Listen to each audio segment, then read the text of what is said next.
across the UK. On DAB+, on your smart speaker, on your smart TV, and on your side. This is Talk.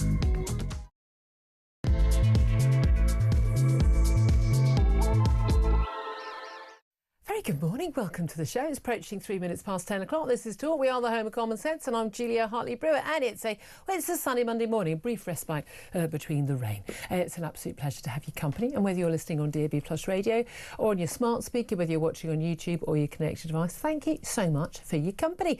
Lots to talk about with you live until 1. If you miss anything from the show, usual naggy, you go. You can do it yourself. You don't need me to do it. Go to my YouTube page, Julia Hartley-Brewer Show, and you hit subscribe, and you never have to miss a thing. Coming up in this hour, we're going to be discussing. I mean, I look at these stories, I'm like, how is it not April the 1st? Those 70 illegal migrants who've received thousands in compensation, and we're just going to total £500,000. Your and my money. Another £750,000 being spent on legal fees. That's also our money after their phones were seized, after they illegally entered the country. But apparently they've got a right to keep their phones and us not to take them, even though they've done it illegally.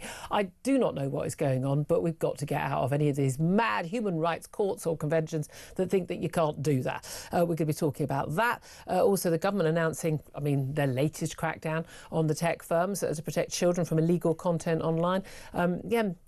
I want to protect children, but how do we do that without allowing the government to basically restrict what we can and can't see as adults?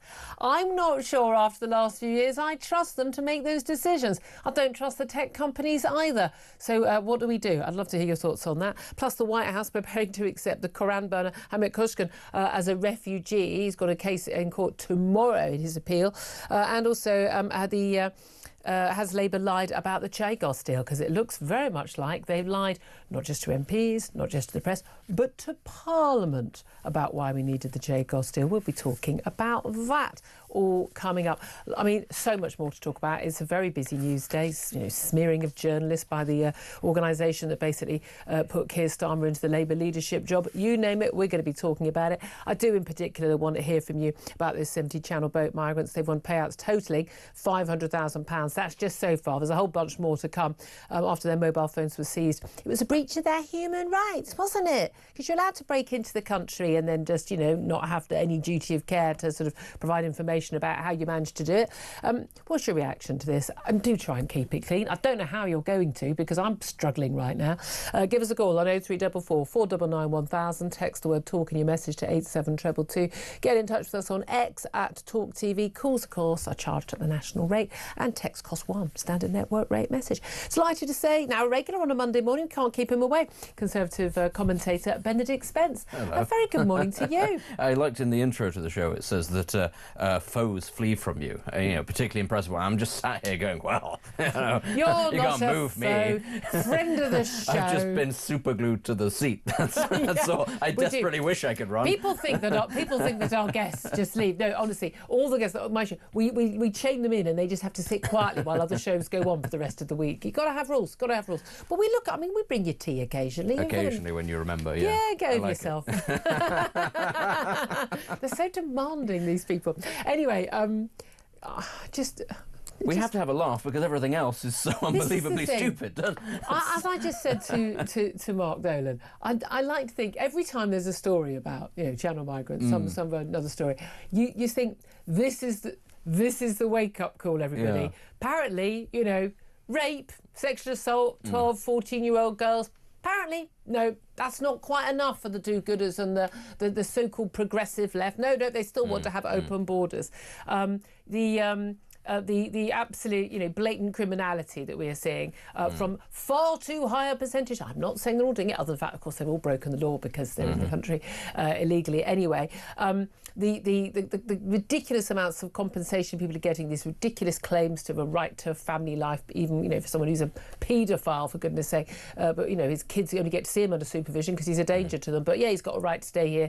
The nonsense about the chicken McNuggets, but they taste different in Albanians. This guy's son wouldn't be happy. Well, then tough. He doesn't have to go then, but you do. And we've seen all the stuff about the legal migrants who are here, they're living in asylum hotels, they're getting, taxis to medical appointments. They're working as, you know, Uber and Deliveroo and other delivery bike riders. The criminality, the absolute mickey taking on a grand scale that's going on.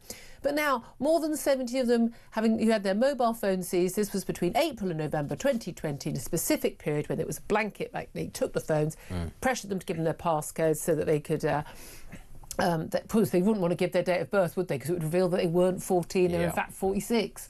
Another giveaway was the fact they were balding. But, you know, don't let facts get in the way of what a migrant's telling you. But basically, when they reached the UK, they've now won payouts totalling almost £500,000. It's feared that 1,300 migrants may apply for compensation after this court ruling. We've also got £735,000 paid by the Home Office fighting this, and we only found that out because of a Freedom of Information probe. But this is a ruling in 2022 from the High Court that the policy was illegal, breached the European Convention on Human Rights, and at the time, 1,300 migrants were told they could apply. If they all applied, we could have a bill of £8 million. Of course, ambulance chasing lawyers loving this; they get their share. But why on earth are we compensating people who've broken into our country for taking away their phones to get information about the people who smuggled them into the country? What's going on? We've just reached a stage, ultimately, where... I mean, it's interesting you use the word ambulance chasers, because a large part of the nature of the British state and the British legal system is that it needs to continue to find reasons for it to exist and to expand. Yeah. That's always the nature of these things. You know, you get this every year, don't you, when, for instance, it's tax time, and everybody goes, well, all the stats say that if you had a simplified tax system, you'd bring in more and everybody would be a lot less stressed. And you go, yeah, but then lots of accountants would find themselves out of work, and actually they're worth a lot to the economy. And everyone wants an exception for them. And that's the insane thing, is that it just piles up layers upon layers, and that's how this sort of thing has got to the point where it is. It will have started as something well-meaning, something as, you know, police oversight or police overreach rather, and, you know, there needs to be a system in place to make sure that people can be fairly compensated if the police break the rules. But what about an exception for this set of circumstances and this? And it goes on and on and on until the point at which the system starts to heave and collapse in on itself. And all I can say about this, frustrating as it is, at some point there is going to be a hell of a backlash against all of this. And all the same people who've been sat there going, oh, but what about the human rights and fascism and Nazism and all that sort of thing? They'll be sat there horrified, because the backlash will come and people will say, much as you did, well, tough, you know, this is, you know, this is taking the something. You took the mick too much, and this is what the result is going to be. Well, exactly. I mean, we've even got the Home Office apparently cannot say how many boat migrants have been caught pretending to be children since Labour came to power. So basically, you're lying about who you are. That should be an automatic, you're out. It's previously been claimed that 40% claiming to be children were found to be adults when challenged. We don't do the basic sort of DNA testing. I think it's bone testing, but it's totally non-invasive, or dental checks. We don't do those in this country routinely, even though they're completely routinely used in all those lovely European countries that apparently we want to be so like. But I mean, we're talking thousands of people. We have absolutely seen clearly men in their 20s who've been put in schools, in classes, you know, with 16-year-olds. Oh, in no way a danger. I mean, it's genuinely... but some of these men, you look at them, they're big, hairy things. I mean, they're quite clearly grown men. And when you look at the stats as well, the sort of the graph of what the demographics are of people who come, and you see there's no women almost at all of any age range at all, and they're mostly men. But I think you'll find, if you check closely, a government minister pointed out to us about a year ago that there were mostly women and children coming on days. Yes, of course. Is that not true? Mostly children, in fact, and that's the thing, isn't it? It's mostly women and children. Oh, no, it's mostly children. Oh, they're not children, we just don't check. There's a massive spike on the graphs, every single graph that says everybody's magically just under the age of 18, and we just don't happen to check, we just take their word for it. I mean, it is insane. But of course there was, at one point, there was a plan, a trial, I don't know if they went ahead on it, they did for certain countries, to say, right, well, we're going to process all women and children's applications first, because they almost always get approved, because they're children. And you think, so all you need to do, and you know this as a man, as a male migrant, because an NGO has probably told you, a taxpayer-funded body in Calais will have told you, say you're a child, because they will fast-track your application. We tried doing that at one point, and, you know, lo and behold, the results. Everybody says, yeah, mate, I'm 16. But also, then when they were saying, oh, you have to prioritise or look after families if they've got kids. So basically, you create a market where they're basically selling children to people, and women are being raped to get pregnant, to then be brought along as the wives. They literally create the market. It's not possible to underestimate the brutality and inhumanity of the people smugglers. I mean, this is the thing. We talk about the horror of the Epstein files, which are currently sort of everywhere at the moment. But the way in which people are just prepared to overlook this, when it's a rich and powerful man doing something, those same people who are completely silent on this go to town, as they should go to town. But it's the double standard. It's the fact that equally, if not more, horrific things are also happening on a massive scale. It's just geography. That's all that's the difference. It's just whether you're in a horrible, in horrible circumstances or on a paradise island. But the same abuse is happening. Here's an interesting story linked to this issue on migration, whether legal or illegal. Reform UK have issued a press release in the last half an hour or so, talking about their homelessness. It's their first official London policy. We've got Labour economists standing in 2028 against Sadiq Khan. We assume he's going to run again. But when you say not looking at local elections coming up in May, and but their intention is to impose lengthy long-term residency requirements in every London council that they win, if they win in May. And basically, they will basically say you have to be resident. Currently, it's about 5-6 years, max 2, 3, 5, 6 years. But they haven't said exactly how many years it would be. But their idea is you have a long, other than for veterans or someone fleeing domestic violence, you would have, or been in care, you need to have lived somewhere for a very long time to even be allowed to put yourself on the homelessness list to be eligible for social housing. And the stats are really quite astonishing. Nearly 20% of social housing in London are occupied by foreign nationals. Around 19% of supported asylum seekers are accommodated in London. And over half the people who are registered homeless in England do live in the capital city. I mean, there is something going on. And again, there is this duty of care to people who are vulnerable because they haven't got, by definition, you haven't got a family member you could go and stay with. But that's You've got a country. You've got a country you could go back to. I mean, I just don't know why we give, under any circumstances. It's just... Can anybody list me the countries that actually behave like this? If I found myself homeless in Beijing, would the Chinese government go, sure, we'll bend over backwards, we'll give you a house, we'll give you money, and we'll make sure that the catering is to your liking, so we'll specially make you fish and chips because you're British all the time, all that sort of thing, and we'll make sure that you get communications and all the clothes to your liking. We'll pay for all of this, and we'll compensate you for your time because you've been very badly let down by the system somewhere. Obviously not. Nobody's going to do that. They wouldn't do it in the United States. They wouldn't do it in most European countries. Nope. It's only in this country where, again, that overreach because of the bleeding heart liberal do-gooder, where they assume everybody is always a good person unless you've earned money, in which case you're an evil person. I don't care whether people are good people or bad people in that scenario. You're not British, and those council homes are for British people. I don't think that should be considered a controversial view, although it's bound to be. I mean, for supporting Jim Ratcliffe, I'm apparently a racist and a bigot too. Did you see the billboard that people put up in Manchester saying that immigrants have done more than millionaires? And you think, well, for a start, Jim Ratcliffe has paid more in tax. He has paid more in tax than almost anybody alive today. This is the thing. I've had all the comparisons. At another radio station 14 years ago, I asked a question because it was a debate at the time about Lewis Hamilton.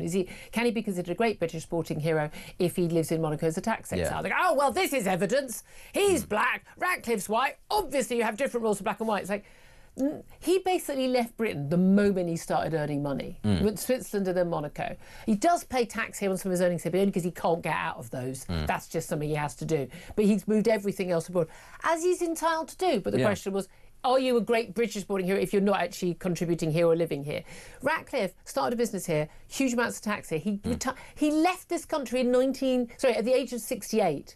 At the age of 68 to take his money abroad, which frankly we'd all do in his scenario as well. Given how things have gone, it makes a lot of sense. Should I go and live somewhere where I pay much lower tax and it's warmer and nicer and less crime? Yeah, I think I'll go there. I don't have an issue with it. Many of these are the same people that were absolutely horrified by Brexit because it would make their ability to get to the continent that little bit more difficult. But passport queues. Exactly, and that's the thing, isn't it? You build businesses, you work your way up, you pay. He has paid. I'll say it again, billions. More tax than almost anybody else alive in this country. Maybe there are 3 or 4 more people that have paid more. Just because he doesn't pay tax now does not mean he has not contributed more than just about any migrant you could pick out of any set of circumstances. I said on, I thought that even the last year's immigrant arrivals, my guess is that he has paid more than they have in his whole, in his time, than that whole year's many arrivals. times over, I suspect. So, sorry, he's paid his dues. I think it's a different scenario. Let's talk about something else. Sure. Let's talk about Keir Starmer. He's currently with London Mayor Sadiq Khan, no booing and hissing at the back. They're at a community hub in London. Code for we're paying for it. That's what I hear. Community hub, we're paying for it. It's part of the government's announcement on action to improve online safety for children. This is the usual. I mean, just non-stop stuff about is there going to be action, won't there be action. He's got a lot of pressure from backbenchers who basically he's completely in the pocket of now. He's got no views on anything at all himself. He's got no backbone, no philosophy, no ideology, and they say, well, we need to act on online safety, and the idea is that having a 3-month consultation and doing it sometime isn't soon enough. We should do it now. Again, maybe we should see how it works in other countries first, like Australia. But again, I don't trust this lot, and I didn't trust the last lot in government to decide what is and what is not, quote, safe online, because the last lot were in cahoots, as this lot will quite happily be, in cahoots with social media companies who were basically censoring and banning people from social media who were spouting outrageous scientific facts, whether it's about the biological difference between men and women, or the threat of COVID, lockdown policy, masks. I don't trust these people to decide what isn't safe for me or my child, and that's my problem, because I do want kids to be safe. I also don't trust them when Keir Starmer, under a lot of pressure now as well, because basically when he got elected as the Labour leader, it was because he had the backing of an organisation called Labour Together. It's a Labour think tank, and it was previously run by one Morgan McSweeney, who went on to be his chief of staff. And quite a little while back, they paid a public affairs firm in America to investigate the backgrounds and motivations, they said, of journalists at the Sunday Times. As part of this we're part of the same group here at Talk, researching the sources of its funding, and basically looking at whether, what their motivations were in terms of why they were writing stories about particular stories they were writing about Labour. They particularly smeared 2 journalists, Gabriel Pogrund and Harry York. They delved into Gabriel's Jewish background. There were some horrific smears about him, and basically very, very dodgy stuff. Doesn't surprise me at all. Does this surprise you, Ben? It doesn't surprise me at all, because this is how Labour have operated ever since the holier-than-thou Alistair Campbell became in charge of all of their communications plans. This has always been how these people have operated. They've dragged the nature of politics and the media in this country very much kicking and screaming into the gutter. And then these are always the same people who get on their high horse and talk about the morality of people like Boris Johnson and what an evil and awful charlatan he was. And that's always been the hypocrisy, is that they will accuse others exactly of what it is that they are guilty of. Now look, politics is a dirty game. It's a rough and tumble kind of situation. You get into it, you decide to become a political journalist or a politician, you understand that there are going to be people out to get you. But the flip side of that is, when you get caught, you're going to take an absolute pasting. We've seen now that they've been caught, and it's funny, of course, that this has now come out after Mandelson and McSweeney are on the out, so there's fewer enforcers to keep the show on the road. They're going to keep on taking punches to the mouth. Number 10. But this group, they contributed £2 million. I mean, where's that come from for the to the Labour Party under Keir Starmer's leadership? But the reason why they wanted these journalists investigated, because the Sunday Times revealed that this organisation had failed to declare £730,000 of donations over a 3-year period. They got fined by the Electoral Commission. A perfectly legitimate conviction. Why did political journalists on a national newspaper want to investigate a major donation breach like that? Because that's literally their job. Yeah, it's against the law. Yeah, I'm sorry, members of the Labour Party. I know that the law sucks when it gets in your way, but that's how it is. You tell us the whole time, got to obey the law, the judges, international law, this convention, that convention. It's all very sacred, very holy. Oh, but please, don't check our affairs. Yeah, that would be the last thing that we want. Absolutely fascinating, though, to see. I mean, the Tories, they him and Hollywood, they're all criticising this. I'd like to point out the Conservative Party in its shadow ministers has one Neil O'Brien, the man who set up that website smearing me, other journalists, the likes of Carl Hennigan and Sunetra Gupta, top Oxford University professors and scientists and other medics and other MPs as well over our criticism of lockdown, mask policy, and the general madness of what was going on. I mean, you can't criticise that when you allowed this man. I'm pretty sure it was Gove or Hancock who said, yeah, can you make trouble for these people? The smearing that went on online about, I mean, I'm a big girl, I can take it, but the smearing that went on of scientists was utter, I mean, with proper solid credentials, asking reasonable questions, I think was genuine and outrage. And I've said to Neil O'Brien to his face, a Tory MP, I've said to him, I genuinely, I think you have no business being in Parliament because you're not a Democrat. If you don't believe in people being able to express their views and ask questions, you're not Democrat. I think he's genuinely, I think he's a danger to our country for doing that. But it's a bit rich. Tories, if that guy has still got your whip, if that guy hasn't, and I spoke to him personally, he will not apologise, he still doesn't think what he did is wrong, you haven't got a leg to stand on criticising Labour. Well, Sorry, not a leg. This is one of the things about politics in general, though, and I'm afraid it is partly why people are falling out of love with it, if you can use that word. Were they ever? Well, this is the thing.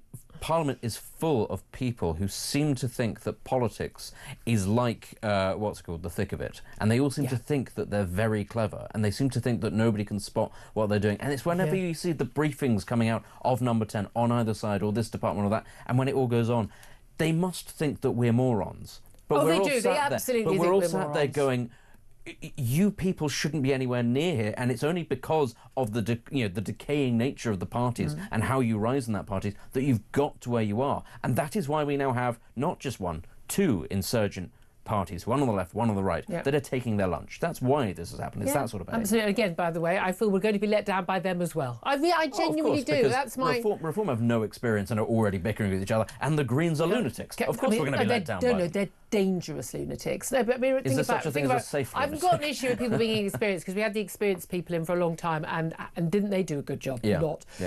Let's just talk finally, before we go to a break, about the various demands for these proper probes into what the hell is in the Epstein files. We've actually got already police probes into the allegations against Peter Mandelson, Lord Mandelson, over basically leaking documents, including there's now massive issues over Andrew, as was Prince Andrew, and leaks and meetings, and Epstein was clearly just, had him wound around his little finger. Again, Epstein wasn't mates with you because you're a great conversationalist, Andrew. It was basically, you had a title and he gave you access. I mean, it's the stuff we have seen, if it is true. I don't see how people ain't going to prison. I really don't. And the allegations about, young women and girls being flown in on the, the Lolita Express on Epstein's private jet to basically be handed to him. Now, Prince Andrew, he can deny everything. While you've paid off one of the girls accusing you of that, while you've refused to testify, you haven't been interviewed by the police. I'm sorry, I think we're entitled to say, you're not innocent until proven guilty at this moment, because you've gone out of your way. Everything you've said about this, we know now to be a lie so far. So I'm sorry, it doesn't look very good. But why is there not already a police investigation into these alleged crimes? On the basis that the police... Someone says, I think I overheard someone using wrong pronouns for someone on the street 3 days ago. Yeah. And they investigate that. Well, to be fair, this is a very large and complex case, and that's a very easy thing. And if a policeman can only think in sort of very simple sentences, I can understand why the police officer might go, this is something that's worth my while, because I can focus on this. Whereas this requires more than 6 minutes worth of thought. So that's going to take a bit of time. Make a fair point. Yeah, and that's not to be mean to our police officers, our boys in blue. They want to have things they can deal with quickly. Nobody joins the police to become a pronoun officer, that sort of, and nobody does that. But still, those are the tasks to which they are set. The Epstein case, is very large, very convoluted. There is the issue of it being over multiple jurisdictions, multiple different forces wanting to get information and having to abide by their own rules. That's going to hamper the whole thing. I agree with you. I suspect some people will go to prison. But what I would also say, and this is because I'm a cynic, I don't think it's going to be anywhere near as much as going to come out as perhaps has actually gone on. A lot of it is going to get buried. Absolutely. We know lots has been redacted and there's lots more to come out. And again, not everything is going to be in those files. And I'm still stunned by how freely these people were writing stuff. Why did they think they get away with it? because they always had. 10:26 is the time. Your thoughts on everything we're talking about. There's so much more to come. Coming up in the next hour, we're going to be talking, well, next half hour, just Claire Fox, just general all-round good egg on everything. We're going to be talking to Tobias Ellwood, the former Defence Minister. I'm going to put to him the latest revelations that, well, as we already knew, there was absolutely no legal basis for us to hand over the Chagos Islands to Mauritius. So why are we doing it, and why were we lied to in Parliament? That's all coming up. First up, though, we're going to take your calls, 0344 499 1000, on anything and everything you want to talk about. But I think in particular, paying compensation to channel migrants who've broken into our country illegally, being compensated for having their mobiles taken from them and looked at by the authorities. Absolute mind-blowing stuff. This is Talk, the home of common sense.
Across the UK, on DAB+, on your smart speaker, on your smart TV, and on your side.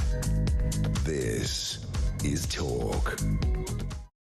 Good morning, welcome back to the show. 10:30 is the time. Let's get straight to your call. So 0344 499 1000 is the number to have. You'll say James is in Staffordshire. And James, you are among the many people on my board who want to have a say on this compensation for mobile phones being smuggled for migrants. Morning. Good morning, Julia. Good morning. I've got a couple of questions for you, actually, if you don't mind. Yeah. Right, okay, so all of Europe's tied into the ECHR like we are. Now, Germany can deport people pretty much around the world, including Afghanistan. Yep. And we can't.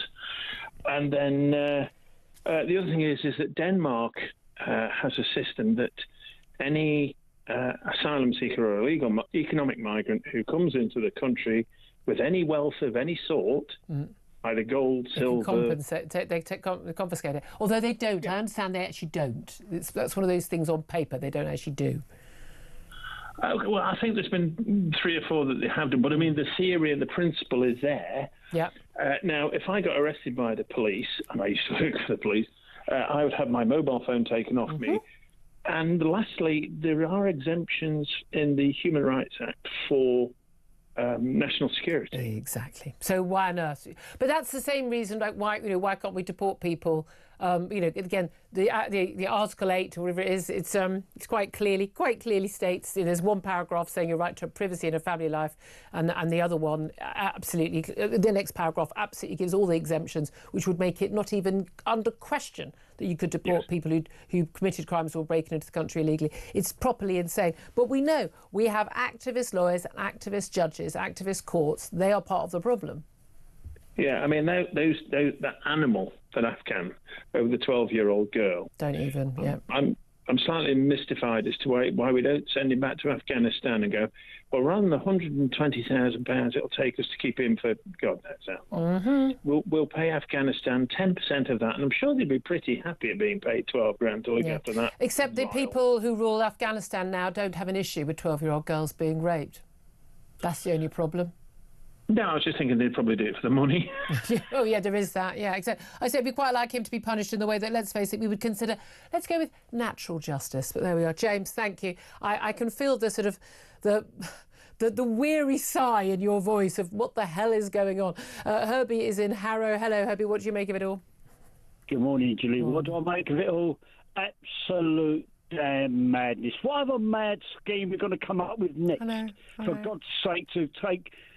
these people are illegal. I blame these judges. It doesn't come out of their pocket. We pay them money to, rule the country or the world, so to speak, and we get stuffed by them. Unbelievable.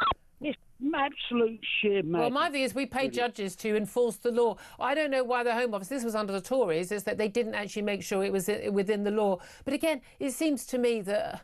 it doesn't matter whether you have a law saying you can't do something. The judges and the tribunals and the lawyers will somehow manage to undermine it, because apparently the European Convention on Human Rights gives you the right to do anything you damn well please anywhere you want. That's as far as I can tell. Yeah, but the problem is we're the ones who's picking up the tab every time. How much more? We haven't got the money, Julie, to pay these people. The floodgates are now going to open up, and how much is it going to cost us? This is absolutely sheer madness upon madness. It's just unbelievable. I could not believe such a scheme. I could not agree with you more. But the thing, the terrible thing is, doesn't even surprise us anymore. That's how mad it is. Herbie, thank you for that. 0344 499 1000 to have your say on that, on any of the other topics we're talking about. Up next, going to talk to Baroness Claire Fox about all of this, including also the government's latest efforts on a social media ban as well. Oh, yeah, and the smearing of journalists by Labour Together. This is Talk.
Across the UK, on DAB+, on your smart speaker, on your smart TV, and on your side.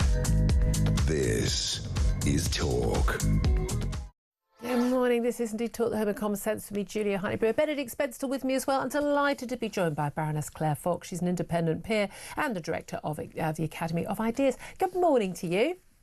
Morning. And thank you so much for joining us. So much I want to get through. Let's get straight to it. Where are you? I'm sure you think, is it a good thing or a bad thing? I can't guess your answer. That more than 70 Channel boat migrants, illegal migrants to this country, who had their mobile phones seized and opened and searched basically for information about how they got there, the criminality, have won payouts now totalling almost £500,000, plus almost £750,000 spent on legal fees by the Home Office challenging this, because basically it was not legal for the authorities to seize their phones at the time. If you were trying to make up a story that would turbocharge a populist revolt, it would be something like this. The fact that it's true, but it just doesn't even bear contemplating. You don't have to make up stories about this topic ever. No. The thing that's extraordinary is that obviously when the police are doing investigations, you know, they could raid someone's house and seize all their phones and their computers and so on. And they are, by the way, innocent until proven guilty. And say they got let off, they don't get compensation. They actually just get their equipment back. So this is an extraordinary story. The first point, of course, is, isn't it interesting that they all had those mobile phones? It seems weird to me that when the police seized the mobile phones, they never seem to find anything dodgy on them anyway, right? But what's now happened is they're seizing the mobile phones. These are people fleeing, apparently, from war and hardship and terrible terrors, and they've all got their mobile phones. You would not, no, to be fair, I think you would need a mobile phone because you have to contact with your people smuggler, for goodness sake. You know. I know, but well, that's true, to organise your illegal entry. We know they're country. Not destitute. They paid £3,000 to get on the boat. They also make it often TikTok videos of the exciting journey they're on. So, you know, this is a sort of sordid story before you get anywhere. They then seize the mobile phones. There doesn't appear to be anything on those mobile phones that are ever used in police investigations. But then, anyway, they're then, as we know, compensated. By the way, the bill for this could be, and it's climbing, could be up to, at the moment, they're saying it could reach 8 million. Because once everyone finds out. But what I don't understand is, A, how wasn't it illegal? Why was it illegal? And why didn't the Home Office know it was? Well, the thing I don't get is, you say, if you were arrested right now, let's face it, it's only a matter of time, you and me, your phone would be taken. So why is it not, given that they've already committed a crime by entering the country illegally? And would you believe, if you divide it up according to some of the newspapers, it's 6,500 per individual who's had their mobile phone. It's worth having your mobile phone seized if you get $6,500 back. And this is the thing. There are people who have, severe injuries who don't get that sort of compensation. People who go to court who don't, have actual, physical injury to themselves or damage when someone has committed a crime against them. They get a few £100. They don't get £6,000. I mean, I have my bag stolen. I'm allowed to apply for compensation. I'm like, are we kidding? If you're ever going to prosecute the guy, and then he's not going to have any money to pay me compensation. But I don't want the country to pay it to me. I was recently at a meeting in which we heard from three people who were the victims of miscarriages of justice. One of them was inside for 38 years and totally innocent, exonerated. Another for 28 years, another for 13 years. Only one of those three were in line for financial compensation. The other two weren't. And the state locked them up and ruined their lives. And they were innocent. And now you hear this. It really is. No, but even if chillingly blood-curdling. Even if you do get compensation when you've been in prison for something you didn't commit, you still have to pay for your room and board for the years you're in prison, which is genuinely an abomination of justice. But there we are. But, if they were illegal migrants, they'd probably be fine. I say you can't make up these stories because they are so ludicrous, and yet it's what's going on. This one, again, I always have to double check these ones because I'm like, this must be something made up. No, it's not. A Filipino migrant. Because, again, Philippines, terrible place to live. I mean, God, we go on holiday there, don't we? We would like to. A migrant Filipino, a man, received sex change treatment on the NHS worth tens of thousands of pounds while applying to remain in the UK. He entered Britain... I love this copy. He entered Britain as a man several years ago, but underwent the health service-backed gender reassignment procedure to become a woman. He didn't become a woman, he was still a man. He just had some surgery. But he got NHS-free treatment for gender reassignment, and after the surgery, he changed his pronouns and all of that. But he got it even though even though, I mean, he wasn't even a British citizen.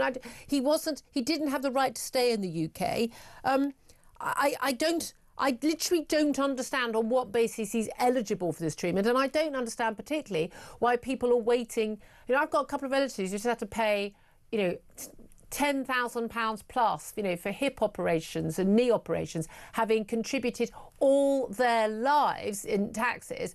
But someone who's just arrived here, who's got no right to be here at that point, and is getting tens of thousands of pounds worth of non-essential surgery, all paid for by us. This is an abomination. So that's the point. Gender reassignment for adults is non-essential surgery. It's already ambivalent as to whether the NHS should be prioritising it anyway. To give that to somebody who has not been given leave to remain, as you say, a Filipino migrant who's actually not necessarily got any right to be in the country, is, as you say, you know, you couldn't make it up. But one thing to note was this was done by Chelsea and Westminster Hospital. Chelsea and Westminster Hospital, 40% of their patients miss the treatment target that's been set by the government. Yeah. So how on earth did they make, because this is not simple surgery, this is complicated surgery. So imagine the amount of time that consultants and doctors and nurses had to spend on that individual to actually adhere to their whim rather than a serious medical operation. Now, if I'd heard that this person had, I don't know, a brain tumour and was dying and so on. We're a civilised country. You would think that this was a humane action. In fact, this was part of a politicised intervention by the NHS, that they would say that this zoomed up the list of important operations that should happen in that hospital. I was genuinely shocked to read it. Some of the treatment took place there, but then the actual treatments was in a private hospital, but again, paid for by us. But again, that private hospital could have been dealing with a lot of the NHS treatments that were also private. It's the same difference. It was organised by an NHS hospital. Still paying for it. Yeah. Exactly. It is mind-blowing, isn't it? Again, it's all these stories that very much will involve migrants. This is very interesting. The Trump administration is in talks to basically offer refugee status to Hamit Kuşkan. He is a Turkish man who fled he fled Turkey because he was an apostate. You know, he was no longer a Muslim. He burnt a Koran while he was a refugee here in the UK. He burnt a Koran as he is entitled to do outside the Turkish embassy. He wasn't outside a mosque. He wasn't causing fear. He was attacked in the most outrageous way. It's on video by a man who went to go and get a knife to stab him, who didn't even face any prison time, and attempted to stab him. He basically is accused of, to all intents and purposes, blasphemy.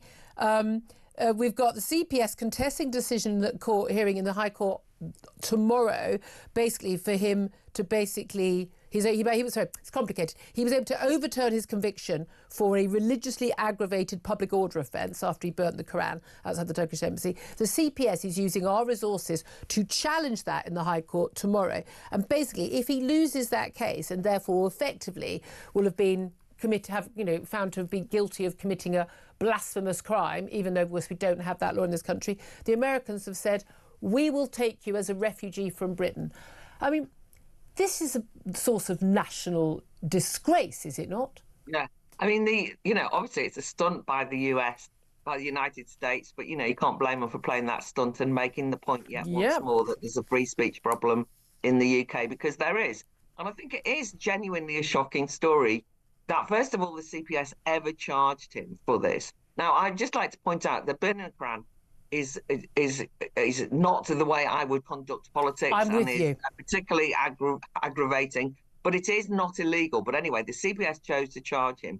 They changed the charges, as you say, and actually in court, the judge initially said a very sensible thing, which is it might be unpleasant, it might be offensive, it might be all of these things, but it's not against the law. And now the CPS are trying to overturn that innocent verdict. So the CPS has something to answer for.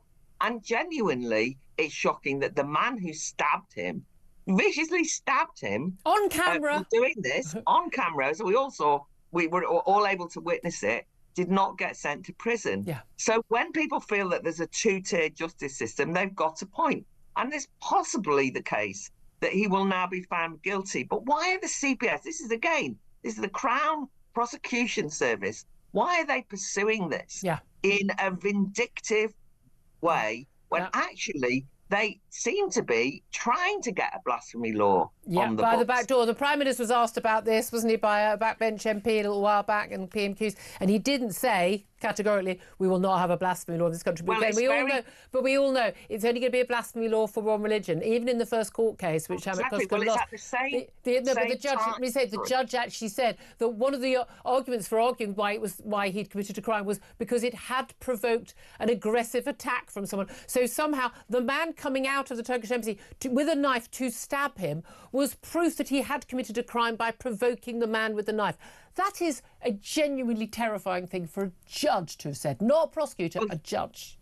Well, that's exactly right, because I think what we get here is the excuse that the police are using fairly regularly. They used it in Birmingham in relation to the Tel Aviv fans, which is we can't let them in because they will lead to an attack by local people. That's why they actually banned that march recently, that slightly cranky Christian march organised by UKIP through Tower Hamlets. The police said it will lead to violence in the local community, so we're going to ban the march.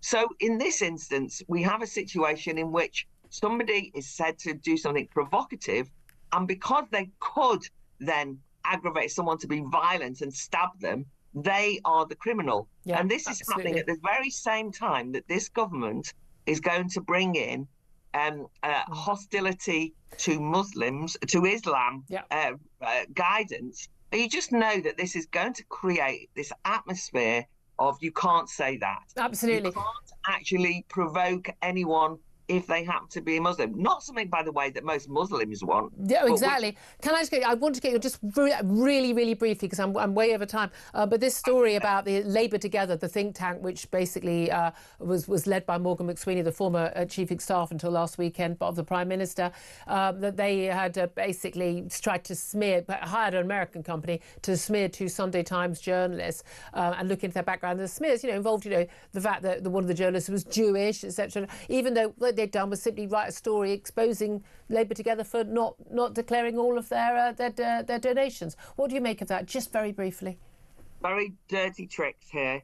Labour Together were accused by the journalists who did a good investigative job of actually messing around and getting far too much in by way of donations to the Labour Party. And the response of Labour Together, who were the people accused of this, was to get an American PR company to investigate and set up a dodgy dossier about them using all that personal information. The significant thing, of course, is that one of the Labour Together guys, Josh Simons, an MP, is now a junior minister from the Cabinet Office. And what's the government's response to this? To set up an investigation by the Cabinet Office into this.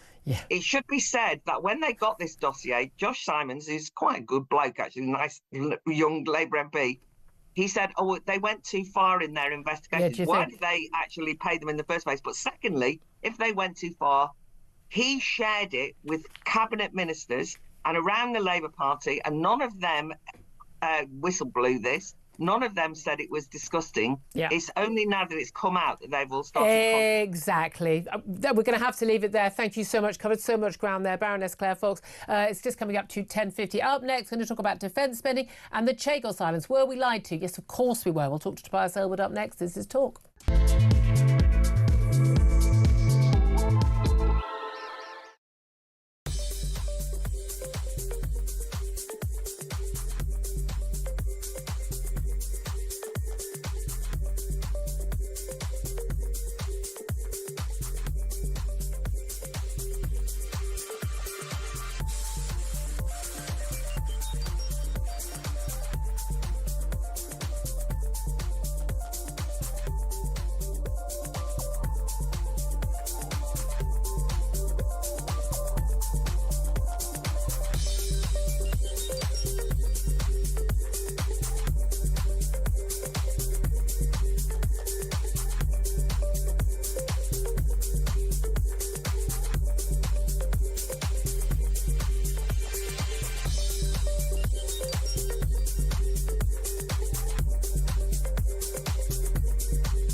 across the UK.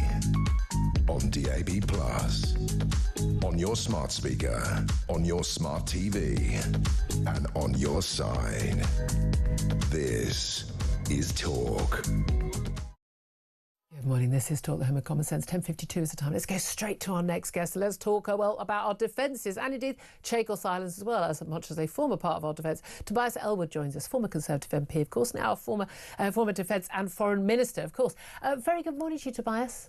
Good to see you. You're in a lovely, lovely sunny part of the country, but you are also somewhere rather cold by the looks of you. Hope you can make it through to 11.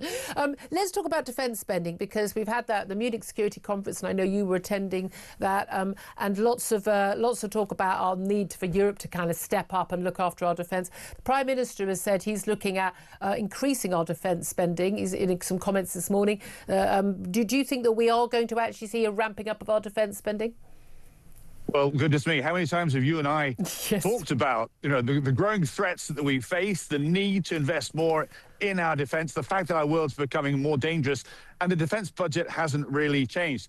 There was a big commitment made a year ago to say, yes, let's increase defence spending to 3.5% of our GDP, but that doesn't kick in until 2035. And boy, the world is going to look very different by then. The next war may have come and gone by then. So this is good news, but it's very late in the day. It takes more than 5 years to build a tank. It takes more than 5 years to procure a ship, and the same length of time or more for a jet. And we're short of all three. Hold on a minute. OK, I accept this in peacetime, but we know in wartime it doesn't take that long. And if we know that we are in dangerous territory, we're equivalent of 1938 territory, could we not manage to do that? I mean, I don't know, if we had cheap energy and we had our own steel plants, we could manage to do it ourselves, couldn't we? Yeah, but you make the point. We haven't got that cheap energy. We don't have those steel plants. We don't have the docks to do so. And the complexities of those high-level platforms mean they do take longer to procure. You are right, things do speed up, partly because of the decision-making in a period of war. But do we want to go to that point until we invest? We know storm clouds are gathering, therefore we need to prepare today. And as I say, in all three cases, land, air and sea, we are overstretched. We are on a peacetime budget still and a peacetime footing, and we need to prepare. That itself is its own resilience and deterrence. Yeah. So it's good news, but it's not come fast enough. I don't want us to wait until the war. I want us to act as if we are already at war and do what we need to do. And it's been years of austerity, and again, there are reasons for that, but nevertheless, we are where we are, and we haven't got enough money being spent. But we are looking at an extra, if we were going to go from the 2.3 currently to the 2.5 by 2030, or in the next couple of years, and then up to the 3% of GDP. Again, this is still way less than Russia or China or the other countries are spending. By 2030, we are looking at an extra 14 billion quid, and that's got to come from somewhere. It does indeed, and it's become a political football. You are right that we need to spend more on defence.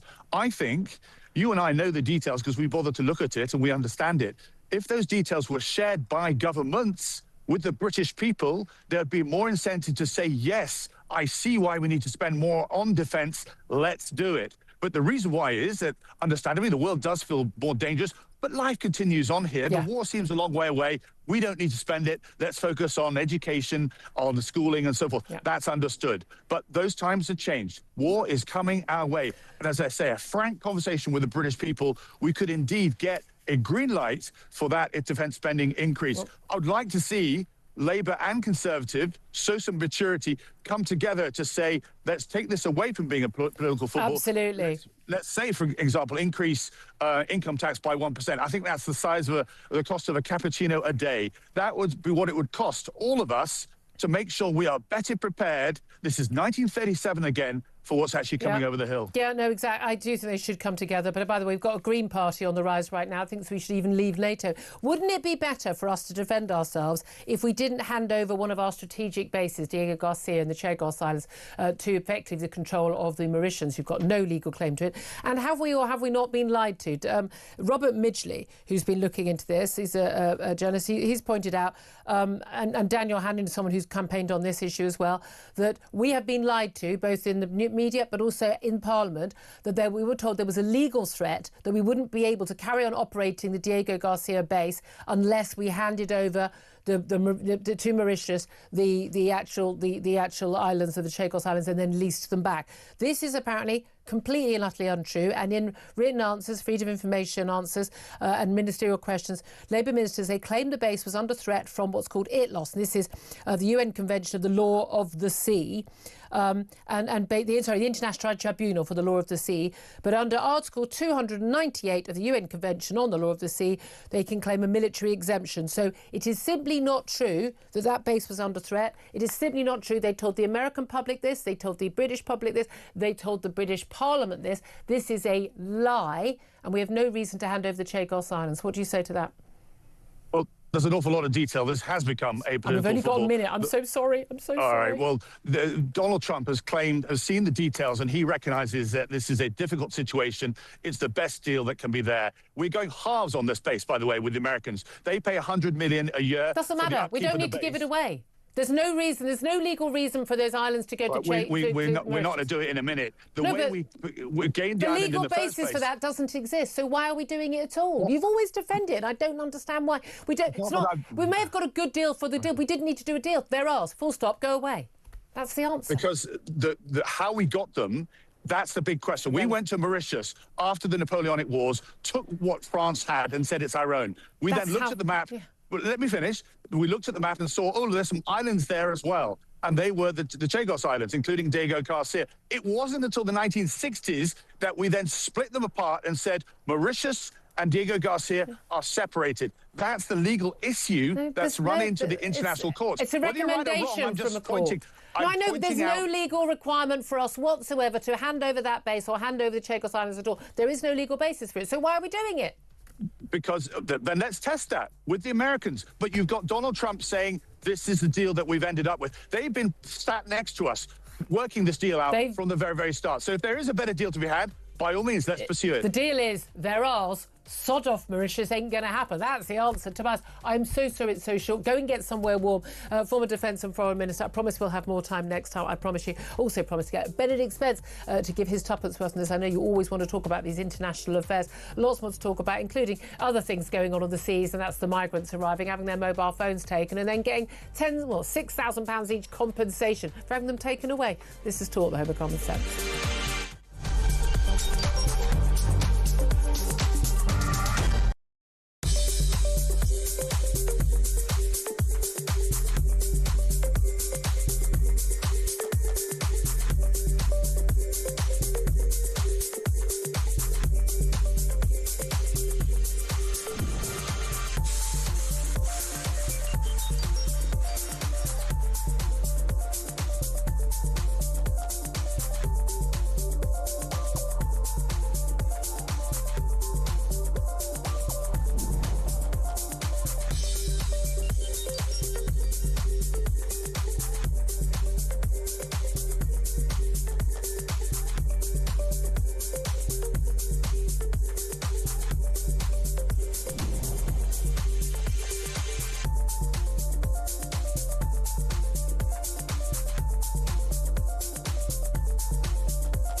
across the UK.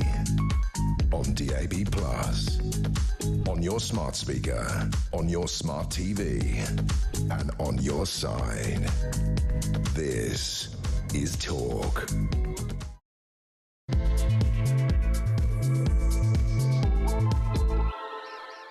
Good morning, welcome back to the show. This is Talk. You are, and we are the home of common sense. I mean, to be fair, you're a big part of the show, and you are also the home of common sense. I'm Julia Hartley-Brewer. Thank you so much for joining me. And whether you're listening on DAB+ radio or your smart speaker, watching on YouTube or your connected device, thank you, as always, for sticking with us. I'm with you live until 1. If you miss anything from the show, you can go to my YouTube page, the Julia Hartley-Brewer Show.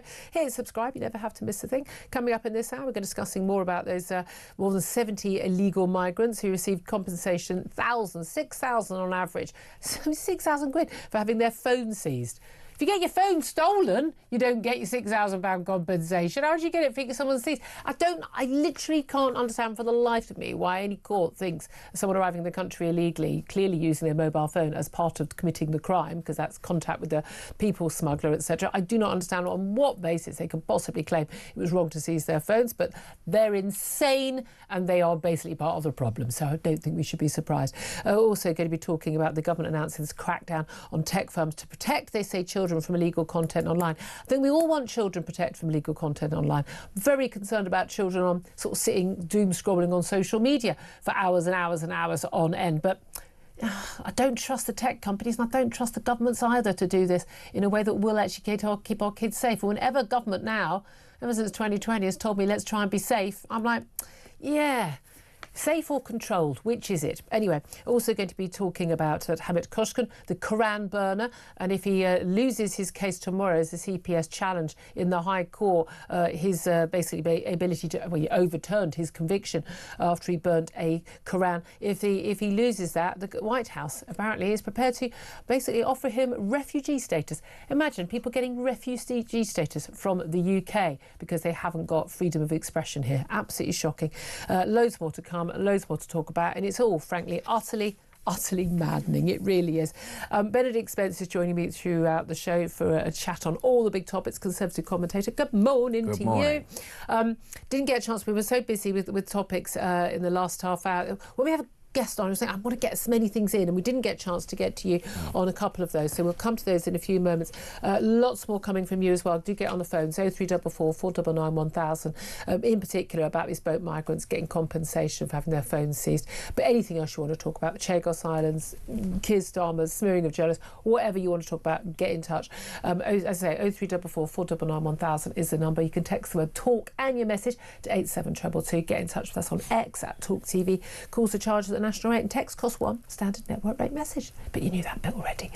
Benedict, let's just start briefly with this conversation about these boat migrants. £500,000 in total compensation to 70 plus so far.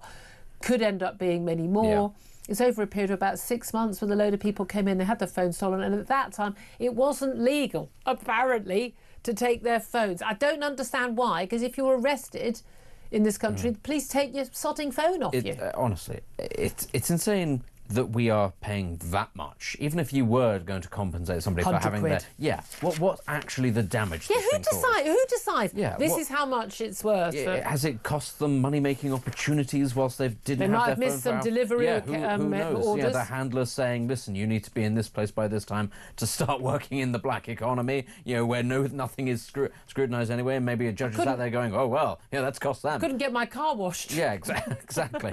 Honestly, the amounts of money, and it's the gateway to other people then going, oh, well, there's another opportunity to claim money, so many other people may try and do it. British lawyers, what really bugs me is, I really approve of these lawyers who are keeping, the ones who are battling for people who are imprisoned abroad and doing these amazing pro bono jobs and things, and really helping. These guys ain't pro bono, they're doing it, they're getting paid. We pay an absolute fortune in legal aid to pay for these people, or to charities who then, and NGOs from the government who then pay for this.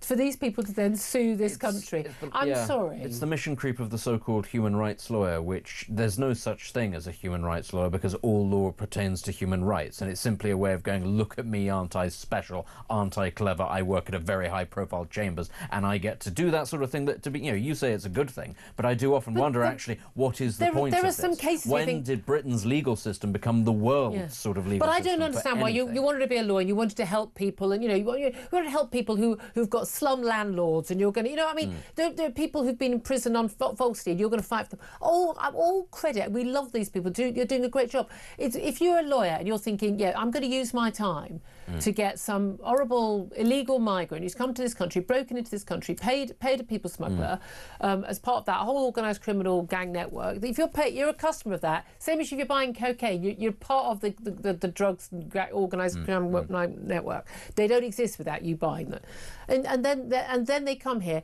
and then their phone is taken to be analysed, basically to see who the hell have you been contacting, getting numbers and the like. I don't know if I'm guessing the police and the authorities didn't act on any information because PC plot often doesn't. But the idea that you're thinking that person's a victim, I should work on a legal campaign to get them compensation. What is going through your mind? Are you sleeping at night at that point? I've done a great job today. The British taxpayers paid even more for these scroats. Two things. We do know that there are an awful lot of people who do genuinely see the world through this particular prism of thinking that Britain owes something to absolutely everybody. But that then feeds into the second thing, which includes them, which is actually, I don't believe that the average person who becomes a lawyer does it out of the goodness of their heart. Same way that doctors do not in fact become doctors because they just love helping people. They do it because it's paid well. I've given years of public service. And we need to, we have that about civil servants as well. And we had this, of course, with the NHS. Oh, God bless the NHS. They don't do it out of the goodness of their hearts. They do it because it's skills that can be replicated anywhere across the world, and they get paid a lot of money, and they get prestige from it. It's an interesting That's what motivates it, and it's the same. I'm sorry, every single human rights lawyer does it because it makes themselves feel good. They don't, in fact, go into it because they desperately want to help people. You look at the number of human rights lawyers who have magically become politicians, and you start there going, oh, you did it to help people, did you not to advance your own career? Sure, come on, that's not what exactly. No, it's just painful. And then we've got the story of the migrant who got tens of thousands of pounds worth of Filipino. Again, all the articles from as a man, he became a woman. He didn't. He's still a man. He's just had surgery to take his tonsure off. He's just a man without a tonsure. That's all you are. But he didn't. He was applying for leave to stay in the country, so he wasn't a British citizen. He's not got leave to stay. I don't. What are we? The sex change capital of the world? We're just going to pay. We have scarce NHS resources. There are people who don't get cancer treatment because the NICE decides it's too expensive. To keep these people alive.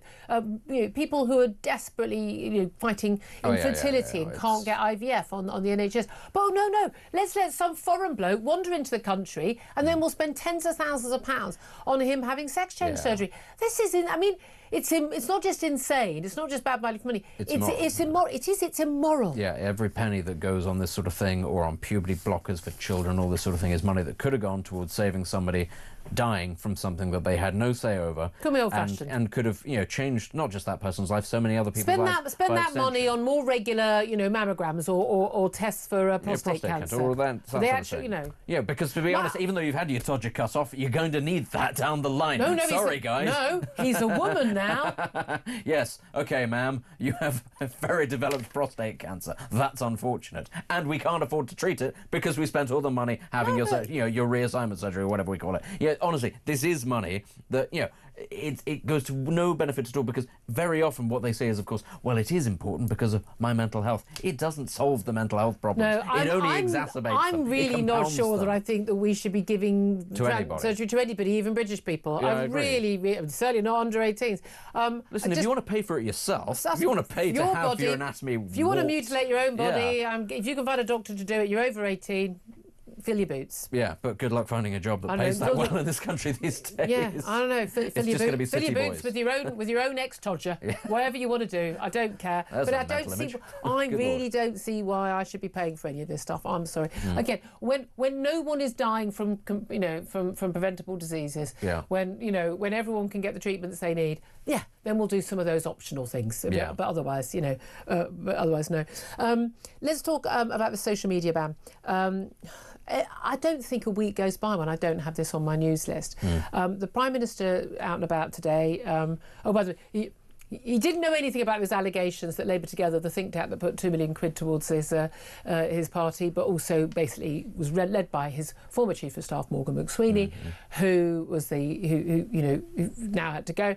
But they gave a load of money. They basically campaigned to create. They did a load of research into sort of what did Labour Party members want? And then they created a candidate in Keir Starmer who said everything they wanted, and he got elected. And it turned out he didn't believe in anything that he'd said at all. And he then did the same for the general election in 24 as well, because he's a completely empty vessel. But basically, they paid for an investigation into journalists at the Sunday Times, who work in this building with us, because they did an investigation into Labour Together because they hadn't paid all their, they hadn't declared all their donations. I mean, so literally journalists doing exactly their job, and they basically smeared them. They suggested one of Gabriel Progrand that he, linked to the Russians and just absolutely outrageous stuff. They seem to be very concerned with the fact that he was Jewish. Now, I'm sorry, this is really dodgy. Prime Minister said he didn't know anything. But the Cabinet Office will be establishing the facts. I was going to say, I believe in many cases that is literally true when it comes to Keir Starmer, but it's... honestly, the way that these people operate, and they think that they're so clever and that they're using the dark arts to great effect. And we saw this actually, of course, with the whole cult of Peter Mandelson. Part of the reason why he was tolerated was because Peter's ever so clever and he's so good at getting this stuff done. And then you look around at the state of the country and you go, wow, all of these brain cells, all 17 brain cells that you could cobble between you for these dark arts. Couldn't you have put it to slightly better use doing other things? Maybe not breaking donation laws or anything like that. Maybe then a journalist wouldn't have had to delve into it or wouldn't have found anything. Are you really that hard up against it that you needed this amount of money? Oh, you're all so clever though, and it's all like House of Cards, but that's the problem. It's like a game. They think it's a game. And this is the worst thing about all of this, because they do all come from a certain subset in society. They went to the same universities. I won't even say the same schools, because we're beyond that. It is very much about what university these people went to, and they do treat it as if they are still at university. There is an infantilism and a prolonged adolescence about people in British politics, and to a degree parts of the media, and the rest of the country just has to get on with it. And is then sat there going, why is my economy not working? You wait till the Greens are in charge. Oh, well, they didn't go to university. That's not even university, that's sixth form politics, that's sixth form stuff. Technical college. Or whatever I've never got to grips with. Even my daughter was in sixth form, I still, what year are you? Oh my God, I'm year 12 or year 12. Which one's that again? Is that low or opposite? No, that'll never fly with me. But coming back to the social media ban, because maybe you should have looked on social media, you might have known what was going on. Children could be banned from using social media as soon as this year, under powers announced by the Prime Minister. Basically, apparently this is all about, he's got a load of Labour backbenchers saying, why are you dithering? Why are you announcing? And I don't think it even starts till next month, this 3-month consultation on whether or not we should introduce curbs on the use of social media. So the measures would include a ban on its use by under-16s, the introduction of phone curfews or restricting addictive design features like infinite scrolling. They're also considering limiting children's interactions with AI chatbots, blocking them from virtual private networks, VPNs, which people are basically using to get around a lot of the bans on things like porn. And they say it's not a question of whether we take further action, but what that action is, a government source has said. Now, there's big fines or a UK ban for AI chatbots that put children at risk. Now, we've had chatbots that are talking people into suicide, into self-harm, and like chatbots, I'm sorry, they're really, really dodgy. I had a chatbot the other day and I looked someone up and it said to me this person had a criminal record and had actually gone to prison for 3 years.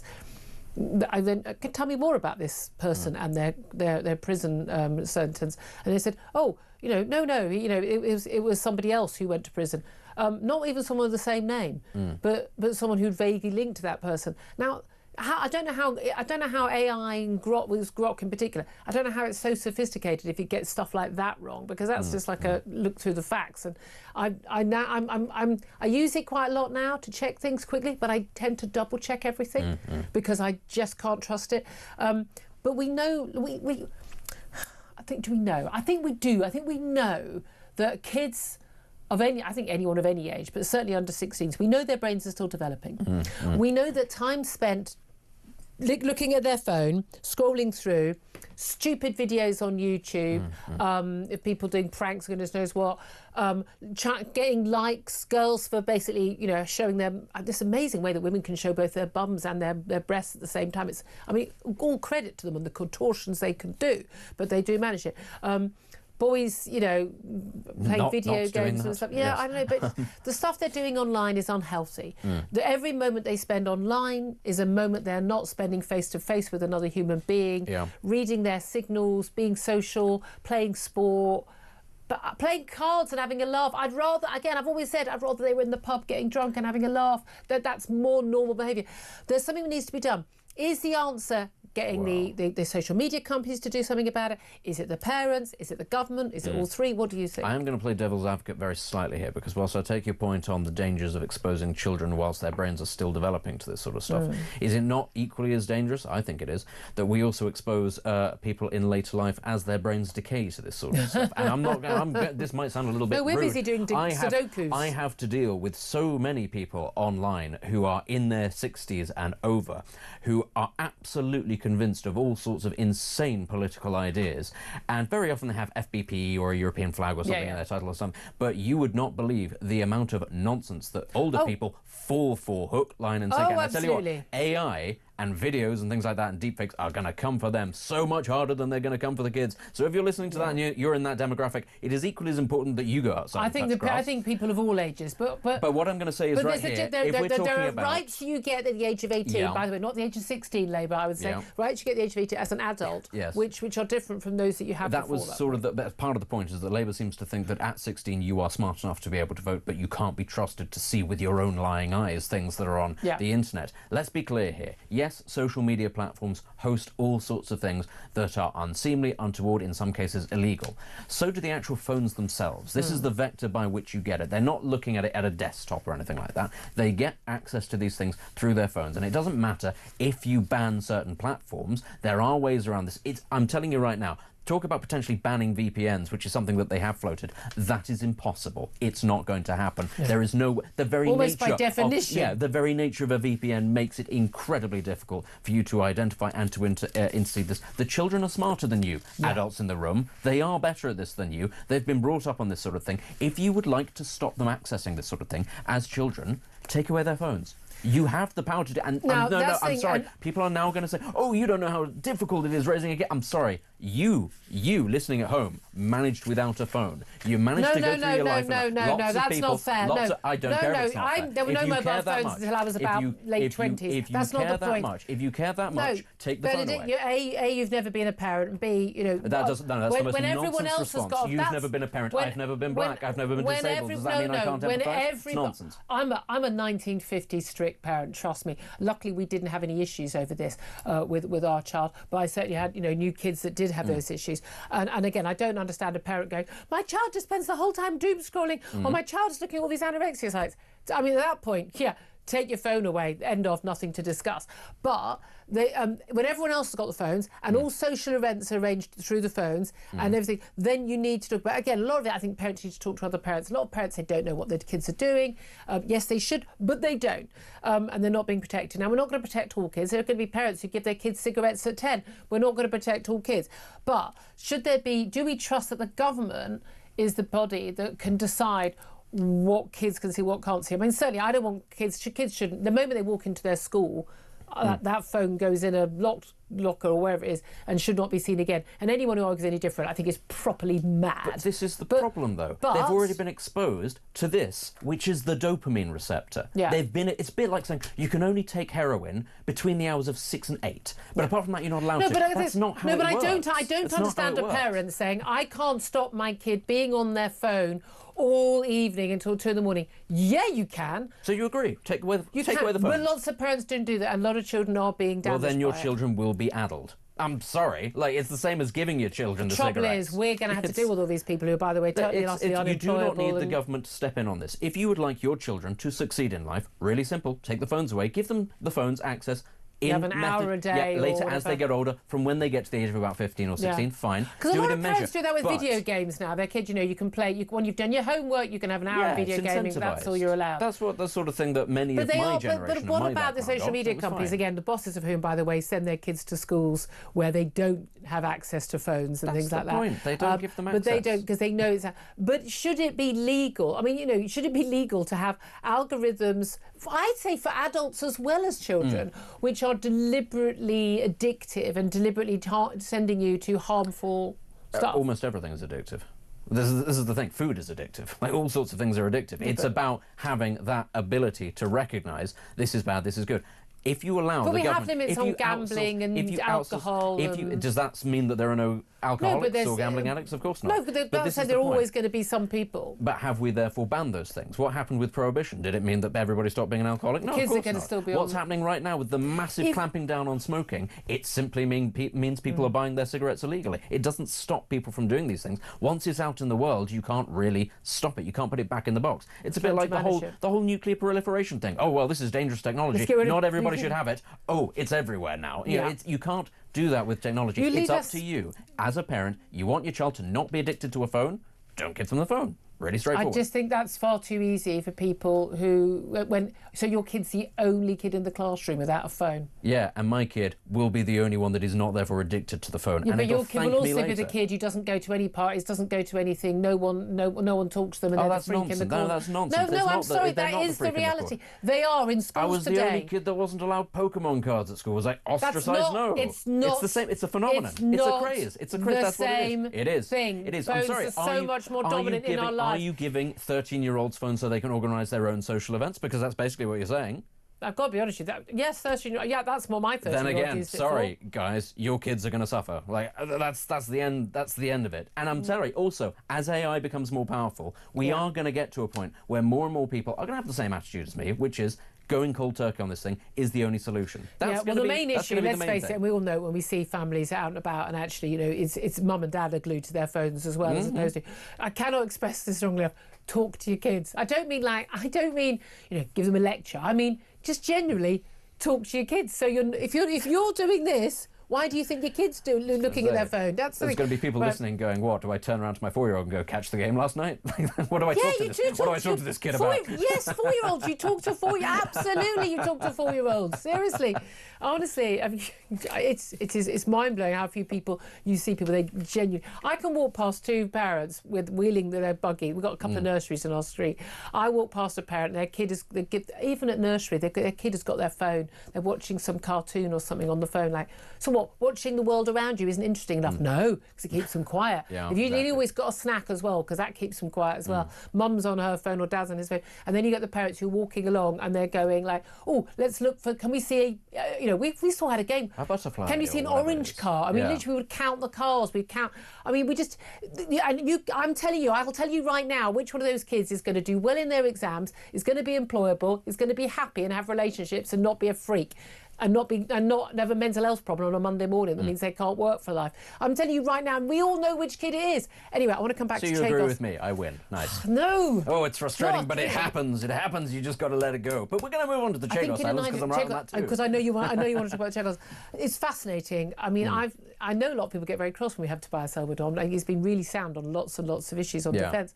But this idea, again, that we had to give the Chagos Islands back and then release Diego Garcia military base back. I won't go through all the details again. It's incredibly complicated, but basically there was never any reason under this. It was the legal decision anyway, and under a convention that we weren't going to be able to keep the base because of this particular rule of the sea. Absolute nonsense. The government ministers have lied to America. They've lied to us. They've lied in Parliament. That, by the way, is a resigning offence. This is simply untrue. We do not have to give this away. Certainly not. And that needs to be stopped. Yeah. Any historical claim is nonsense. There were no people on these islands until Europeans got to them. That's the islands are closer. Care. The islands are closer to Mauritius, to the Maldives and India than they are to Mauritius. This idea that because of our own administrative error they have some claim is nonsense. And the ruling itself was advisory by a court that we don't have to listen to. The whole idea that we have to do this is for the birds, and it is nuts and very telling that this is what this government is pushing ahead with, come hell or high water. cost to the taxpayer. When there are so many other things that they could and should be prioritising, this is what they care about. I mean, again, we are looking at, isn't it a £15 billion bill, or it could be a lot more than that? Oh, it will be more than that. No, £34 billion bill. I mean, we need to spend a load more on our defences over the next few years. That £34 billion would be really useful, wouldn't it? Yeah, that would buy us probably 2 tanks, given how much money we waste on the MOD. But still, that is money that could be going elsewhere, or life-saving surgery on the NHS, all sorts of things that we could spend that money rather than giving it to a country that has nothing to do with us and doesn't. Let's clarify that the Green Party absolutely wouldn't be spending any of that money. I'm pretty sure they wouldn't. They'd be using it as insulation. They'd be taking it all out in £5 notes and sticking it in the walls of somebody's house and going, well, this is a good use of now all we need is another 180 trillion to do the rest of this street. And that's what they'd probably see as good money well spent. Because, of course, money is not real to these people. I'm getting really fed up with seeing Zach Polanski get these easy rides. This man is dangerous. And he's still never made anybody's breasts grow bigger. He's a fraud. I know. I went to him and but anyway, 11:27 is the time. If you don't know what that's relation to, where have you been? 11:27 is the time. We're going to take a quick break. Going to hear from you. 0344 499 1000. Lots of you want to get in touch about that compensation for the migrants who had their mobile phones taken away. Is this finally the last straw? Is it just us aware of this stuff and actually going, are you insane? Because it looks like our government and our courts really are. This is Talk, the home of common sense.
Across the UK, on DAB+, on your smart speaker, on your smart TV, and on your side. This is Talk. Very good morning. Welcome back to the show. We're late again. I'm rubbish at this. Well, at some point, do you know what? I've been doing this for, a total of about 14 years, and I still can't do my timings. I'm really sorry. 11:30, we're going to go straight to your calls. Jason is on the line, 0344 499 1000. He's in Plymouth. Jason, you want to talk about the madness of paying, £6,000 plus compensation to migrant for having his phone taken away and examined when he's arrived illegally in the country. Hi, Julia. Yeah, it's firstly, I've got to sympathise with the outrage of your listeners. I've been listening all morning, and I'm not surprised. Like you say, this could be the straw that breaks the camel's back. 6,000 quid. I mean, one, how is that number arrived at? Yes. I could buy a phone tomorrow for 100 quid. I don't know if you saw Isabel Oakshot's piece a little while ago about the builder who went over to the camps. Yeah. So anecdotally, it costs round about 2,000 quid at the moment to get a trip across on a boat. That's the market working. It was £5,000 a few years ago, isn't it? Isn't capitalism great?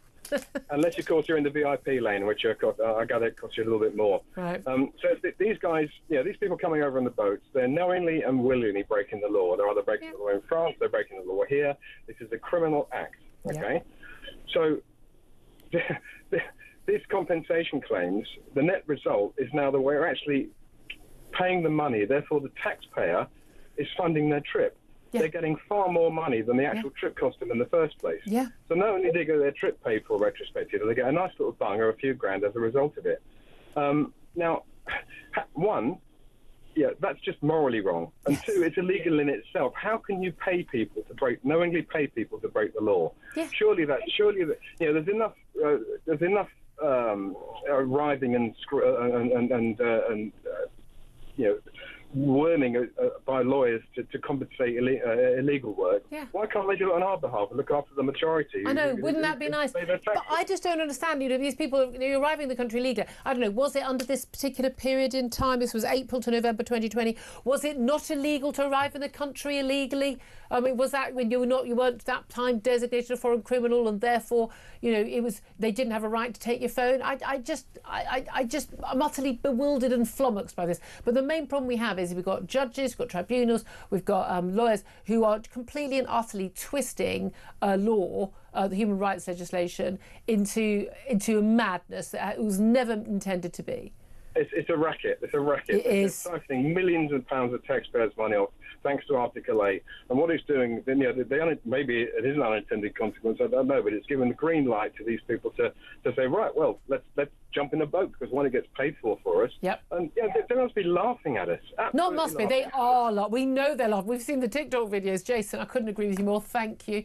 Philippa's on the line in Dorset. Hello, Philippa. Good morning, Julia. Good morning, Benedict. Good morning. I am absolutely incensed, by the compensation given for phone seizures.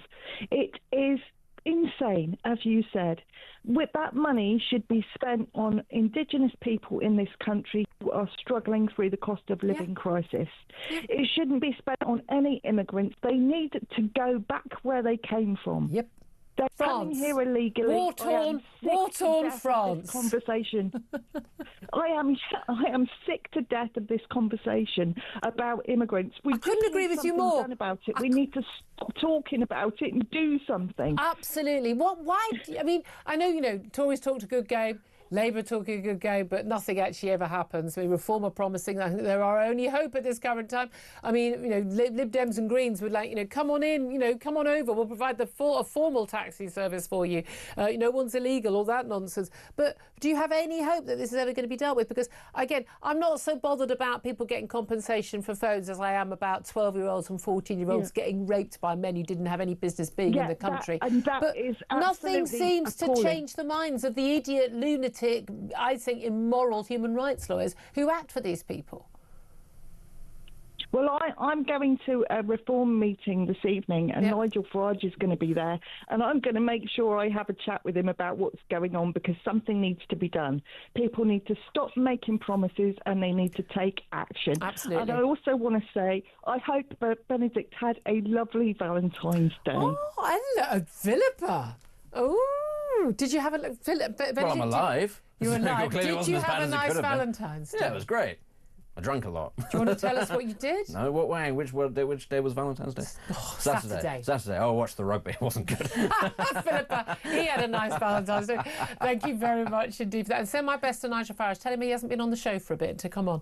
8344 499 1000 is the number to have your say. Up next, going to talk to Alan Mendoza from the Henry Jackson Society about, why Americans are offering refugee status to a man who burnt a Koran here if he loses a High Court case tomorrow. And why on earth are the Greens going door to door in many different cities around our country on what has been called a Jew hunt? We'll talk about that up next. This is Talk.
across the UK.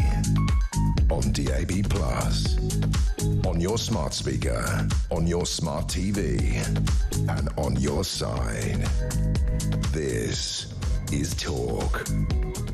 Good morning, welcome back to the show. 11:36 is the time. Let's turn our attention to a whole range of stories I want to talk to Dr. Alan Mendoza about. He's Executive Director of the Henry Jackson Society. He's also Reform UK's Chief Advisor on Global Affairs. Good morning to you. Hello, Julia. Thank you very much indeed for joining us. Let's talk about Hamid Kushkan. I mean, he's not a household name. He's somebody at the Free Speech Union, of which I'm a member, has been helping. He's a Turkish man who came to this country, and because he is someone who's opposed to Islam, someone who's fled Turkey because he's given up his belief in Islam. He burnt a Quran outside the Turkish embassy, as he is legally entitled to do. He was viciously attacked by a man from the embassy who went back in to get a knife, rather deliberate, who extraordinarily, despite the camera catching his full assault and saying he was going to try and kill Hamid Kushkan, did not end up going to prison, extraordinarily. Hamid Kushkan originally charged with blasphemy, a blasphemic crime, even though no such crime exists. He was convicted. He then appealed. He won that. Tomorrow in the High Court, for some bizarre reason, the Crown Prosecution Service is appealing his overturning of that conviction. And now we have the absurdity of the White House saying that they'll offer him refugee status if his conviction is reinstated. What the hell, Alan, is going on? Well, Julia, I can't say anything in response to that. I mean, you've just highlighted the whole insanity of this case. I mean, look, burning Qurans is not something I recommend people doing. Agreed. Just general, but you are allowed to do it under law. It is not. We do not have blasphemy laws in this country. We got rid of them surprisingly late. Interestingly enough, it was only sort of 15 years ago, 20 years ago we got rid of them, but they're gone. And so as a result, we shouldn't be protecting religion in this way. And it is interesting how they tried multiple ways to get him on a conviction. He of course managed to successfully appeal that, but it's crazy. They've gone back to court again. Why are they doing this? Well, originally, in the original case, he was convicted of religiously aggravated public order offence, and part of the judge's ruling, extraordinarily, was it was religious aggravation. It did actually offend people because this man went and got a knife and tried to stab you repeatedly. That was the proof that you had provoked someone else. Now, that's quite a bizarre situation where basically the proof that what you've done was offensive or provocative was that someone was provoked and decided to commit a criminal act against you. That is quite an astonishing turnaround on what our laws should be, and that judge, frankly, needs to be taken out and shot, is my view, but... I'm not sure. I know what you mean. By the way, that's a turn of phrase, people. A turn of phrase, exactly. Not actually calling for him to be shot before the idiots at the back of the room think that's what I said, yeah. But let's be realistic here. You're right. That what once again has happened is that a judge, and look at the cases now, Julia. Yeah. Weekly, we're getting crazy rulings from judges who are sort of challenging the basis of how we've lived our life in this country for years on end. Does this judge not realise that if he, I'm assuming it's a he, if he gives a ruling that says that it's down to the threat of violence from offended people that we therefore have to judge cases, all that means is we're going to get a lot of offended violent people who then dictate to the rest of this country what they think should be the law. It's a crazy thing for a judge to have suggested is the basis of how you define law.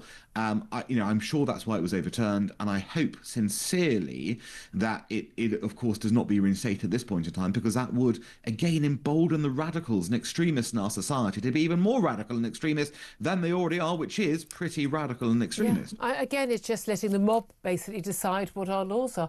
And again, we wouldn't have... I'm with you. I don't want people burning Qurans. I don't want people burning Bibles. I don't want people burning, Harry Potter or a guide to caravanning. I don't think we should be burning books generally. But I do think there's an issue if someone's burning a religious text outside of a place of worship, causing, I think that's harassment. I think outside an embassy, as a political statement, I have absolutely no problem with it whatsoever. And it's extraordinary. But the humiliation for our country that America would offer refugee status. Yes, it's a political stunt, obviously, for them to do that, but they're making a very fair point that we are rapidly losing our freedom of speech, and the Prime Minister is part of the problem in terms of lots of other areas. Let's also talk about freedom of speech for someone to say, I support Palestine Action, because hundreds and hundreds and hundreds of people have been arrested for those protests where they've worn those T-shirts. Now, as a general rule, I'm not that keen on, retired vicars getting arrested for wearing a T-shirt. It seems a bit silly to me. We've got other crimes that are being committed. But the Home Office decision to prescribe Palestine Action under anti-terrorism legislation was ruled on Friday as being, by the High Court, as unlawful. The group does remain banned for the time being until there's an appeal. But the police have said they won't arrest anybody during that time, which seems to me to be a bit bizarre. But 3 senior judges basically ruled that while Palestine Action does use criminality to promote its aims, its activities had not crossed the very high bar to make it a terrorist organisation. Do you think the court was right, or do you think the government's right in prescribing Palestine Action? Well, there's another factor that people haven't discussed in this, which is rather significant. It wasn't just the government making a ruling. Parliament voted on it, Julia. Yeah. Parliament voted by a large majority to support the government's position. That makes it a slightly different case, in my view, to the Home Office just issuing a willy-nilly prescription. Yeah. Parliament considered it, they agreed it. Parliament is sovereign in this country. It is not the job of judges to unpick what Parliament decides. That is how our country operates constitutionally. It's their job to enforce the law once the law is made by our MPs. Correct. Yeah. Correct. And so I think it's extraordinary that a judge has tried to, or judges have tried to unpick a vote of Parliament in this regard. It causes all kinds of chaos in our constitutional system. And you've just also highlighted the madness that it means the police are in this limbo land where they don't quite know what to do, because on the one hand, the ban is there. On the other hand, judges say it's not correct. And so we're in a very difficult situation. I find the Home Secretary, I'm pleased that she's obviously appealed this straight away to a higher court, which will hopefully see sense in the matter and go, Parliament's ruled it, end of story. But if it doesn't, for whatever case, the government needs to have legislation up its sleeve to introduce straight away to form a way of prescribing this group that then does enable Parliament's will to be carried out. I do have question marks about whether or not it is a terrorist group in the sense of what I think of as terrorism. Certainly their activities, they've caused criminal damage to, RAF jets. They've used violence repeatedly, and certainly there's been ongoing court cases, and there's possibly going to be retrials involving, people armed with sledgehammers, and a police officer being attacked whilst, from behind with a sledgehammer, with her back being some of her back being broken. I mean, this is certainly terrorising, but is it what we think of as a terror group as opposed to I would just say, organised criminal group? Well, that's an interesting question. Look, terrorism is usually defined in the broadest sense as trying to achieve political means by violence. Well, they've used violence as far as I'm concerned. And they have a political objective. Yeah. And they have a political objective. So, look, I think they do fall under that category. But let's assume you don't for a second. Let's assume you think they are merely a criminal group. OK, so then you need to introduce legislation to reflect that, to say you're still being banned because we don't think criminal groups ought to have adherents saying support criminality. Yeah. That, too, is madness in this sort of day and age. Look, so I think either way, the government needs to, as I said, I think because the House of Commons has voted on it, I think that's significant in terms of what Parliament has said should be the law of the land, and therefore I think the judges are wrong. But if for whatever reason the judges decide that they want to stick to this very aggressive line, the government should come back immediately and find another way to do what it wants to do. And it will get the support, I'm sure, the House of Commons. But also, I did find it extraordinary, all these people say, we've got a right to free speech. Yeah, you can support the nation of a state of Palestine. You can, worry about kids in Gaza. You can do all of that. You can have your views on Israel, but you don't necessarily have to support a group that actually is, is a prescribed group. Let's also talk about the Greens, because they're a bit of a worry to me at the moment. Have been for quite some time, but they seem remarkably unconcerned about green and environmental issues these days. Mind you, they've got the Labour Party doing all their green nonsense for them, and the Lib Dems as well, quite happily, and the Tories for many years. But now their activism seems to be almost entirely based on we hate Israel and we are concerned about the Palestinians. Now, not only have we got Green Party activists, grassroots members of the party, they're pushing in motions at the next Green Party Spring Conference, saying that Zionism, so the belief in the right of the Jewish people to their home, to a nation state, they said that Zionism should be treated painted as a form of racism. They're calling for the belief in the right of Jews to self-determination to be classed as a racist ideology. Also calling for a single Palestinian state. They're not even going through the pretense of a two-state solution now. Also, of course, they want to cut investment in police and prisons and leave NATO. There's a variety of, frankly, insane proposals. But this also comes as we've had what people are quite openly calling, and I think it really is, a Jew hunt on the streets of a number of different places around the country, including Brighton and Sheffield, where we have seen Green activists, including in one case an MP, basically going around door to door asking people if they support their campaign to boycott Israeli products, noting down whether they agree or disagree with them and whether they're Jewish or not. This is incredibly sinister. Is this just campaigning and should be considered reasonable, or is this something that we need to look more closely at? Well, you bumped a lot of things in there, and all of them are concerning, it seems to me. From the starting point, the Greens are openly going around, essentially now on social media, we've seen it, saying that we've replaced the green of environmentalism with the green of Islam in terms of what we think is our selling point to the voters of Gorton and Denton. It's fascinating just looking at the literature they're putting out. Okay. Don't mention a candidate, please, or other candidates are standing. I'm just saying, but it's fascinating looking at the literature they put out in Urdu and, kind of clearly targeting and the messaging that's going around that. They're open about what they're doing. No, by the way, no campaign literature in an election in this country should be in any language other than English, full stop. If you can't speak English properly, you shouldn't be voting. You shouldn't have a vote. I would agree. It's a very strong point. And again, that's something that should be looked at. And then more broadly, you can see the opposition to anything in relation to Israel. It seems to be their raison d'etre now in terms of their approach. So it's hugely problematic because, if you look at the, issue of Zionism, they're complaining the Jewish state is racist. The Jewish state is 20% Arab, for goodness sakes. I mean, they don't even know basic facts. No, That's what's so embarrassing about all of this. There are no basic facts put into this. And then when it comes to this sort of, apartheid Israel stuff they're doing door to door, of course it's an intimidatory tactic. It's intimidating to anyone who opens the door to them and then gets browbeaten by you're supporting genocide if you don't do this. Yep. It's aggressive. It's again untrue.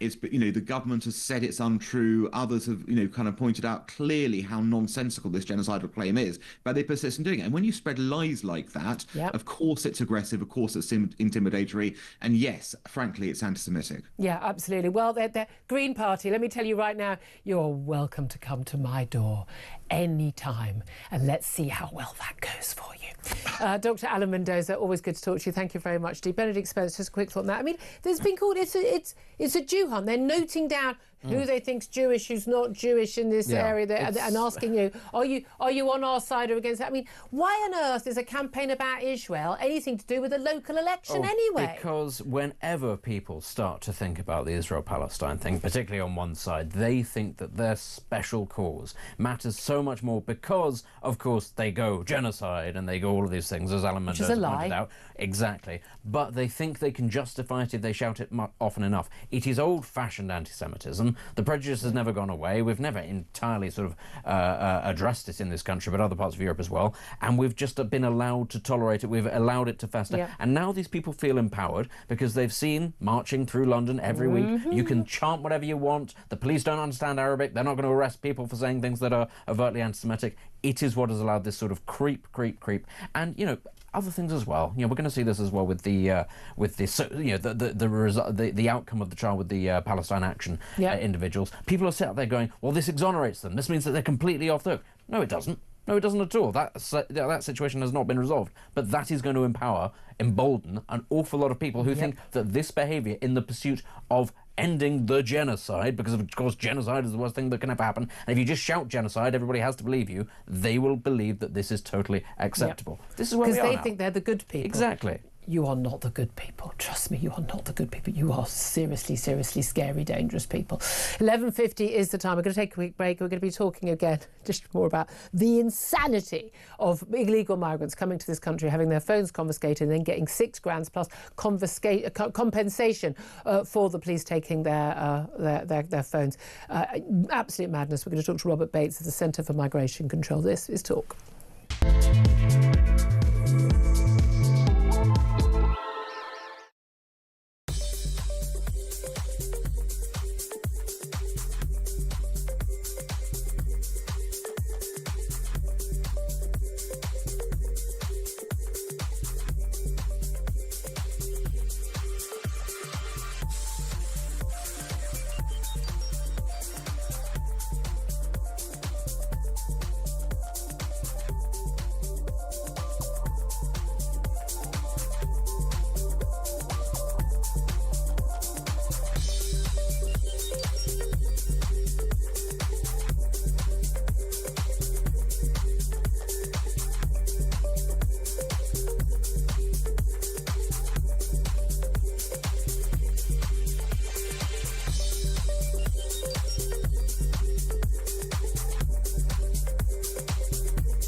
the UK. On DAB+, on your smart speaker, on your smart TV, and on your side. This is Talk. Good morning, welcome back. 11:53 is the time. I'm Julia Hartley-Brewer. Benedict Spence is here. And now Robert Bates is joining us too. He's Research Director at the Centre for Migration Control. Always a sensible voice on all issues involving particularly the illegal migration, utter madness. But I have to say, Robert Bates, I mean, we've had so many stories about, the horrific, the rapes, the sexual assaults, the illegal working, the general criminality, the cost of people's legal representation, the cost of their accommodation, their food. The taxis to medical appointments. We never seem to hit that breaking point when the lefty right on woke brigade go, oh yeah, you're right, this is insane.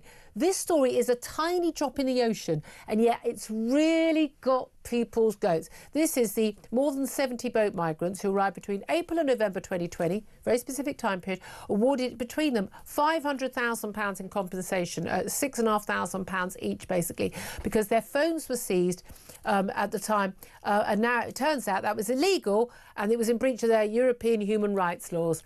What do you make of this madness? Well, once you pay the Dane Guild, you never get rid of the Dane. And I think this is really indicative of those wider pull factors that we do know are a key reason why individuals choose to come to Britain rather than other European countries. But what this is indicative of is the fact that as soon as an individual's foot is on British soil, bestowed upon them is every single legal right, the ability to appeal, the ability to have things reviewed, the ability to claim your human rights have been breached, that actually probably should only really be reserved for those that are actually here in this country legally. I think, unfortunately, we've seen a whole architecture emerge, especially with human rights lawyers, where they almost pride themselves now on coming up with the most creative, outlandish ways to abuse. As we were saying earlier, they're making a lot of money out of this. They're being paid usually by the taxpayer. So there was a 750 grand bill, 735 grand bill to fight this case, according to a Freedom of Information revelation. We don't get given this information unless it's dragged kicking and screaming out of the government. So we'll be paying for the government to defend it. But we'll also be paying for the legal aid for the migrants too, won't we? Well, of course, and if you actually look at the individuals that have been doing the representation here, you can see they don't actually want a correct result by the letter of the law. Yeah. The actual lawyer that represented these individuals is sort of boasts about being one of the most creative human rights lawyers in the country. Brilliant. Read into that, basically, he's able to come up with the biggest load of baloney to get the outcome that he wants. And unfortunately, this is a very real problem now. We are effectively funding this crisis ourselves. And I think when you consider, of course, the asylum costs are a huge drawback factor. But I really do think that actually it is just this sheer level of protection that we afford to every individual that is one of the key problems here. But that protection comes mostly under Article 8, the right to privacy in a family life, under the European rights legislation. But there's one paragraph of that gives you that right, and then there's another paragraph with all the reasons why you have that taken away from you, for public safety, for criminality, for national security and everything like that. For some reason, our activists, not just lawyers, but our activist judges in the courts and the tribunals seem to always ignore that side of it, that we have rights too, and the rights of two different people or two different groups of people have to be weighed up together. But they always seem to side on the side of the illegal migrant. Well, quite, and actually, you could well see the logic behind confiscating the phones off these individuals. We don't know who they are; they're unvetted. They've entered we don't know who they're illegally. in contact with, what they're planning when they're in this country. We've seen instances of Iranians coming into the country with the very explicit goal of committing atrocities, and taking away a mobile phone is quite a minor inconvenience for the individual, but ensures a level of safeguarding for the British public at large. So this is another instance of a two-tier justice system where the well-being and safety of Brits, no, we can do without that. Let's try and get a quick buck for these chaps. Absolutely. And again, we've seen also, the government cannot disclose, apparently does not know or will not tell us how many of these migrants who claim to be children are shown to actually ever be children in the end. We've had blokes in their 30s, for goodness sake, big burly airy blokes, people with receding hairlines claiming to be under 18. Absolute nonsense. And now we've got the latest. And again, how much madder can it get? This is a migrant. I mean, I'm assuming in the country legally. I don't know. A Filipino man who's in the country applying for indefinite leave to remain, hasn't actually got it yet. So he's not British citizen. He's not, but he's been given tens of thousands of pounds worth of treatment paid for by the NHS in a private hospital, paid for by us, to change supposedly changed sex. So he's had his todger cut off. He's had a load of surgery that's totally unnecessary, totally non-life, life-saving. And we've paid for it, and he's not even, at that time, wasn't even having a right to stay in the country. I mean, this is properly mad when there are people literally dying because they can't get health treatment when they're British citizens. Yeah, I think when it comes to the NHS, and this is an absolutely ridiculous case, I think, unfortunately, there is some guidance on actually what foreign nationals should be entitled to when it comes to treatment. It's not strict enough, but unfortunately, it's very much down to the individuals on the ground to make these decisions. And you just know it will have been some sort of green-haired, rabid campaigner that has decided that this is somehow a worthwhile way to spend British taxpayers' money. And this is why we need much, much stricter parameters as to what foreign nationals are not entitled to when it comes to the NHS. Because emergency care only is my answer. Well, quite, or something that is perhaps more long-saving. But even there's questions about whether actually we're seeing health tourism increasing in this country. Yeah. There are hundreds of millions of pounds that are technically owed to the NHS by foreign nationals that's just simply not been paid up. And there's no intent from any administrative officer in these NHS trusts to actually chase up those bills. Exactly. Well, because you got to remember, no one's illegal, are they, Robert? Everyone is entitled to live anywhere they want and live off the other taxes paid by everyone who's been here.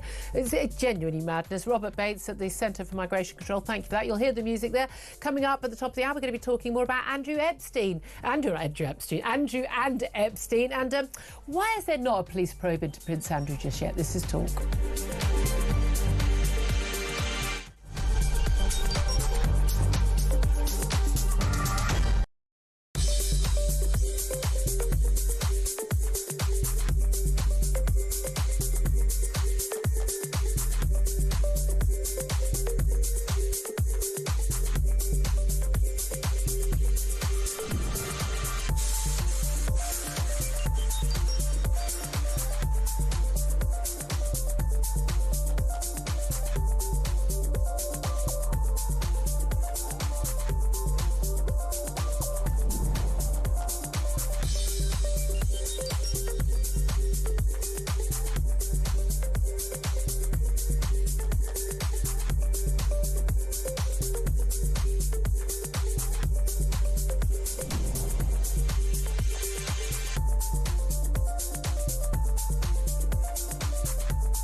Across the UK, on DAB+, on your smart speaker, on your smart TV, and on your side. This is Talk.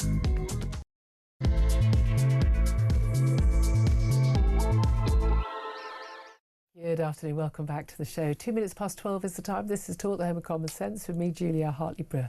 Whether you're listening on DAB+ radio, on your smart speaker, whether you're watching on YouTube or your connected device, thank you so much for joining us. With you all the way till 1. Benedict Spence, Conservative commentator, is also still with us. And I like the little question one of our callers asked you about your Valentine's earlier. Well, keep them coming. I mean, you're going to get the same answer over and over again. More personal questions for Benedict Spence. Very much welcome. Where do you get your haircut? Where do you?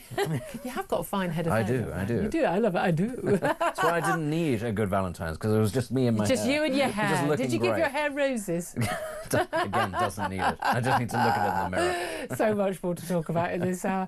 Oh, goodness me. Now, I don't know why we're not giving Valentine's roses to boat migrants now, to be fair. Lots of you are getting in touch, not just to ask personal questions of Benedict about his weekend, but also the 70 Channel boat migrants who've won payouts, $6.5 grand each so far. There could be a load more, but they've totaled over almost 500 grand after their mobile phones were seized in a breach of their human rights. Again, I don't know how it's a breach of your human rights. You've come into the country illegally. This is between April and November 2020, and your phone is taken because they want to look through your phone and, you tell us about the people smuggler who you paid your money to. I mean, this is so obviously something that is perfectly reasonable for the authorities to do, and yet they're winning compensation. And we paid £735,000 in legal fees. Someone is making a hell of a lot of money. It's the people smugglers, it's the migrants who are being paid for, and it's the lawyers. And I'm sorry, I'm done. I'm done with paying for this nonsense. It's absolute madness. Your calls coming in thick and fast on that. If you want to call in on anything else, you're also very welcome. 0344 499 1000 is the number to call. You can text the word talk in your message to 87222. Get in touch with us on X at talkTV. Calls are charged at the national rate, and text cost £1 standard network rate message. We're also going to talk more about that sort of tech firms being told to basically protect children from illegal content online, and also Keir Starmer set to surrender Britain to the EU's net zero rules. And basically Ed Miliband, Mr. would like to be leader again, basically going to have to choose between blackouts and missing net zero targets. Some of us have been pointing this out for many years, but there we are. As I say, Benedict Spence is still with me. Let's talk about another topic now. Our guest we're just going to get him on the line in just one moment. Di Davies, he's former head of Royal Protection. We spoke to him as soon as these Epstein files exploded in our faces. The story is about Mandelson, obviously already subject for police investigation in terms of the leaking of highly confidential government information, it would appear, from the Epstein files to Jeffrey Epstein when he was alive, and already, by the way, I think before then he wasn't a convicted paedophile. We've also had similar allegations about Andrew, as he was, Prince Andrew, now Andrew Mountbatten Windsor, that when he was a UK trade envoy for 10 years, from 2001, that he also leaked confidential information, and that his meetings, say, when he would go to China, those meetings would be arranged for Jeffrey Epstein's convenience rather than his.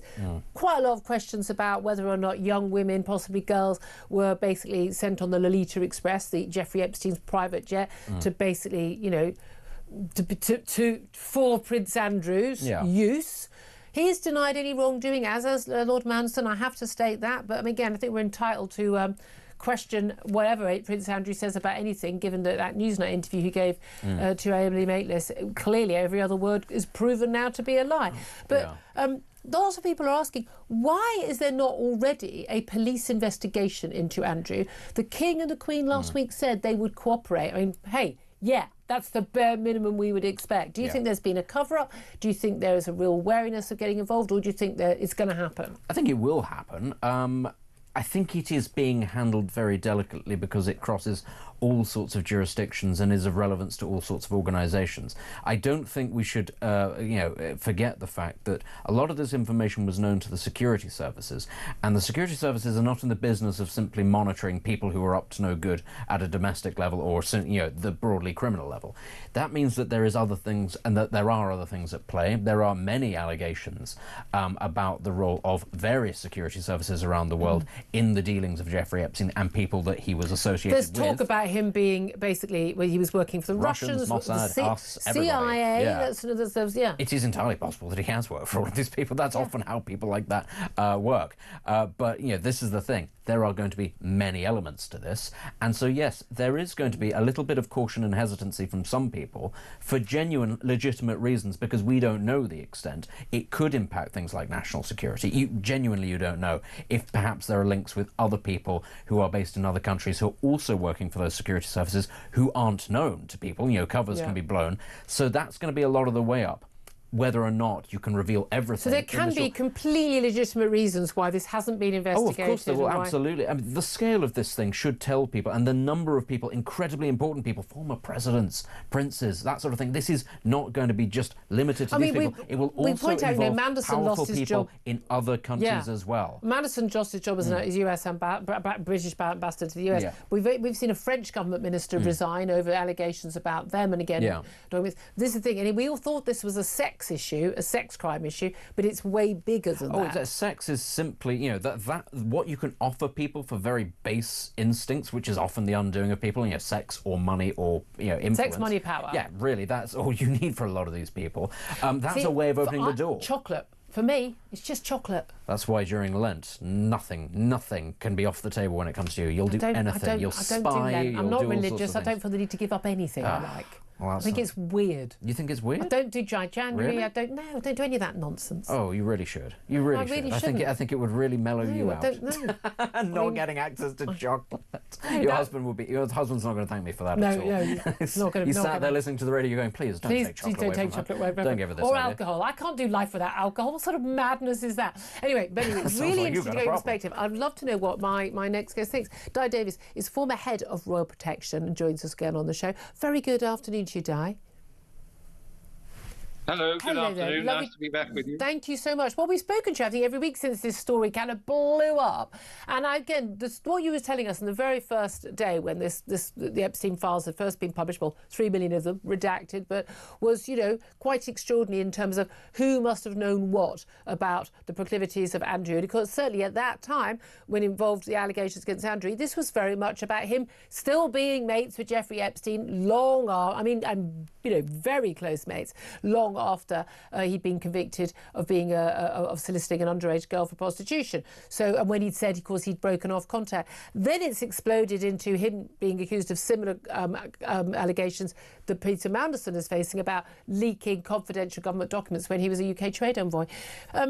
Do you think that there has been, until this point, a deliberate cover-up, and that a lot of these allegations, and he's denied everything, that a lot of these allegations have been known to senior figures in the royal family, senior figures in the Metropolitan Police, senior security people?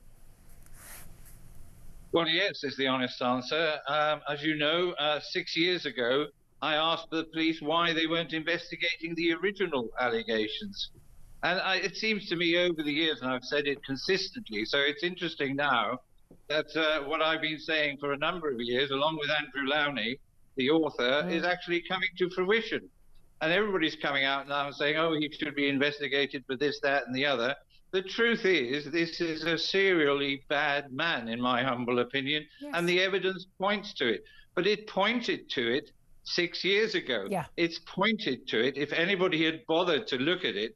And one has to ask why he's been allowed. Wasn't there any scrutiny at any level in government, in the Foreign and Commonwealth Office, through ambassadors? I mean, it requires a multitude of investigations, and I hear what your other colleague says, but, you know, the sanctity of women, frankly, comes before most things as far as I'm concerned. Well, I mean, Benedict's making a face there, but yeah, the rights of young women not to be raped by people because they are, a billionaire paedophile. You know, I mean, you know, this. I think, I think most of us would draw the line of that. But this is the thing. These allegations were made by Virginia Giuffre. We had that absurd Newsnight interview. It was proven to have said a number of things in that interview that just simply were not backed up by what could be established as objective fact. Big question marks raised. I think it's extraordinary that the Metropolitan Police have never ever actually, in all this time, never actually bothered to interview him. We've discussed this before, you know, when they interview people over ridiculous things like a tweet. But this is the thing, as you discussed with us before, and I do think this is really worth carrying on. You know, where does this end in terms of people knowing things? Because you said close protection officers would have known where he was and who he was with, and probably a lot of what he was doing. That gets pushed up the ranks, senior Met figures. Politicians will, the government would have been told this stuff, for goodness sake. The Prime Minister would have been told this stuff at the time, whoever it was.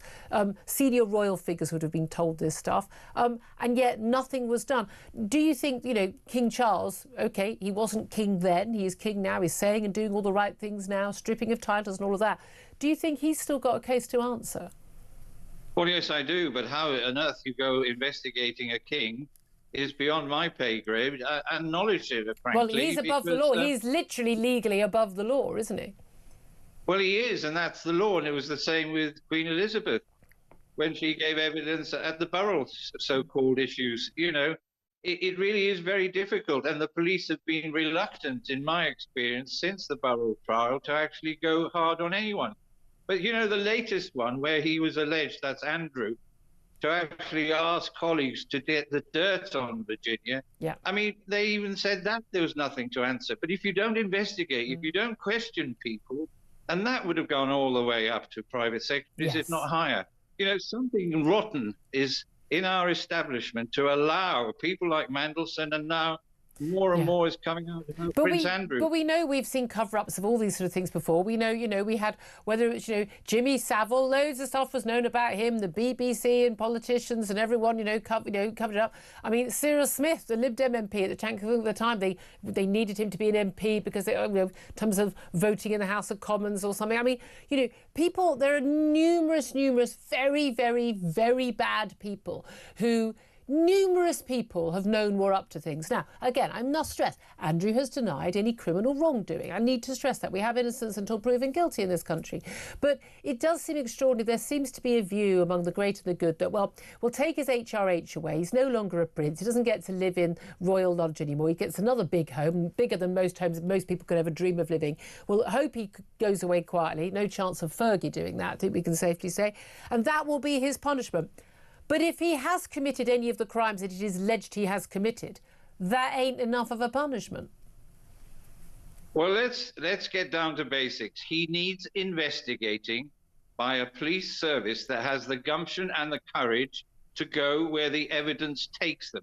If that includes the security services, then go there as well. They're not immune either from the law in many respects. So let's go where the evidence takes us. But you need somebody with the courage, the vision, and the ability to differentiate various Foreign and Commonwealth Office, the various government agents, and those involved. Yeah, indeed. But they need to be questioned. And if there's evidence, that questioning must be under caution. I've been saying that for 6 years. Yeah, you have consistently. But again, we've got two very different sets of allegations now. I mean, the evidence, you know, he said, she said from women, although, of course, we've got flight logs, we've got the emails between Andrew and Epstein, and no doubt we're only seeing a small fraction of those. So there may well be more evidence. Again, search people's homes. That's what you do with suspects, don't you? To see if they've got anything. Again, we just talked about confiscate mobile phones. Maybe we're not allowed to apparently do it with migrants. Can we do it with a former royal princes?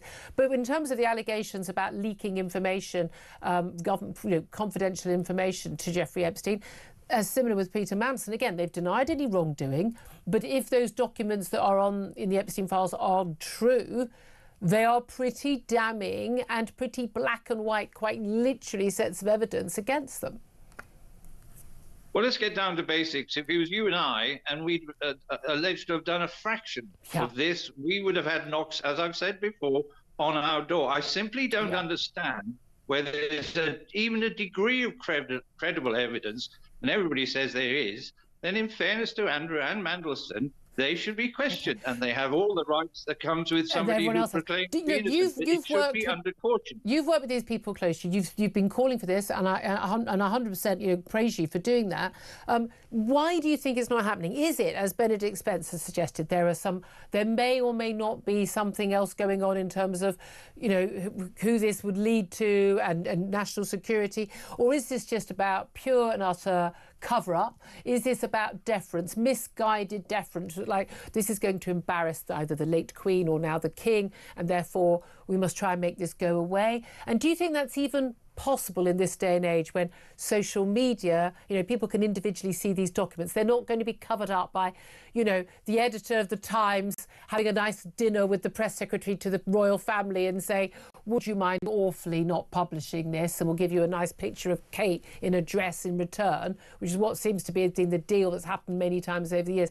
Do you think that their willingness is it just misplaced deference, or is it something more sinister? Well, I think it's an inability to face facts, if you like. And again, This has been going back to 2001, where Virginia, but it flows from then, and we wouldn't know any of this, and the royals wouldn't be saying we're very sorry and we'll help the police until very recently. I come back to the victims. People have known about these victims since Virginia made the allegations in 2015. So for 10, 11 years, I ask again, would you pay 12 million out to somebody who your son says, I've never met?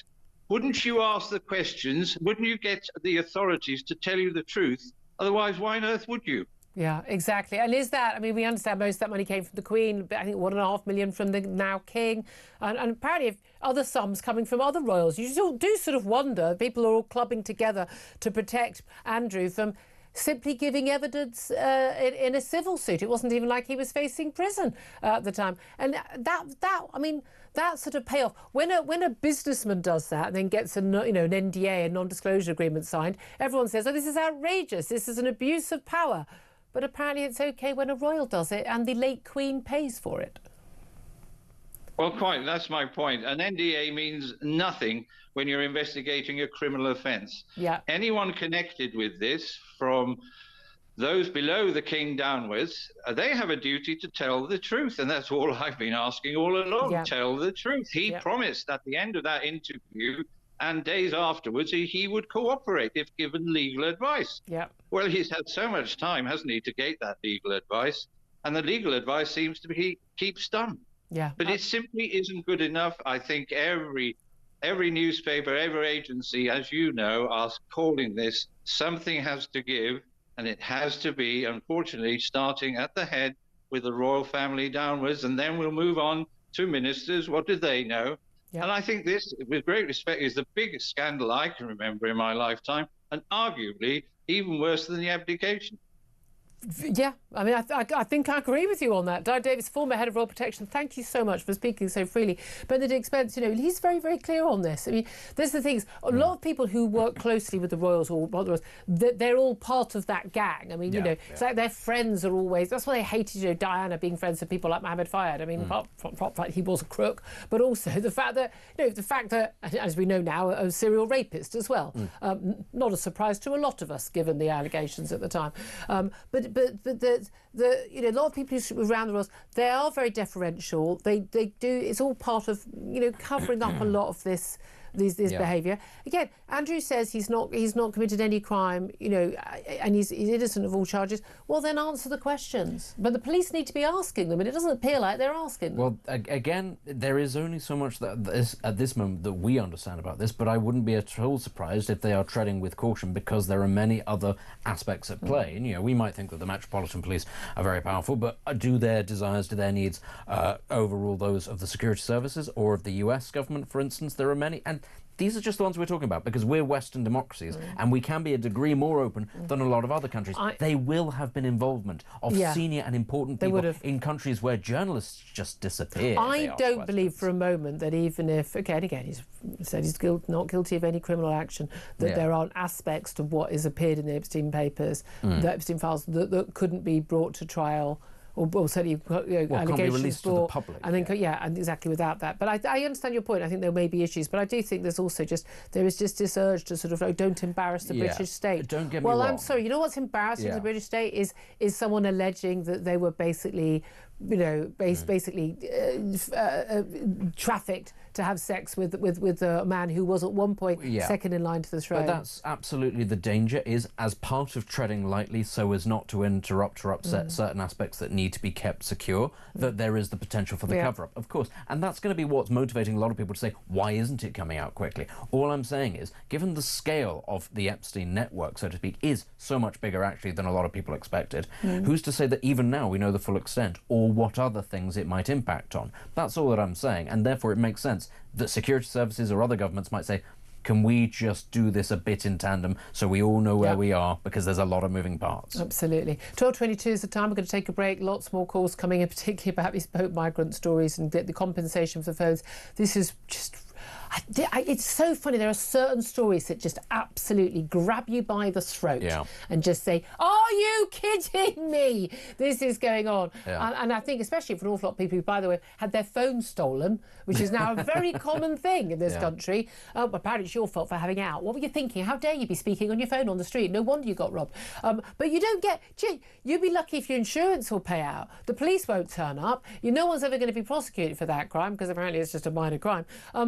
But if a migrant has their phone taken away by the authorities after they've entered the country illegally, they're entitled to £6,500 worth of a payout, and we pay the legal fees for them and for us. Well, I was going to say, Julia, is this the motivation behind you being opposed to the idea of children having their phones taken away because your child might sue you? If that's the case, ladies and gentlemen, that's why you don't want to take the phones, because they might get a £6 payoff. Fair enough. We had a bit of a row about that. I'd love to hear your thoughts on all the topics we're talking about. Those calls keep on coming about the migrants. I know you're as angry and just utterly bewildered as we are. So we'll get to those calls up next. 0344 499 1000. This is Talk.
Across the UK, on DAB+, on your smart speaker, on your smart TV, and on your side.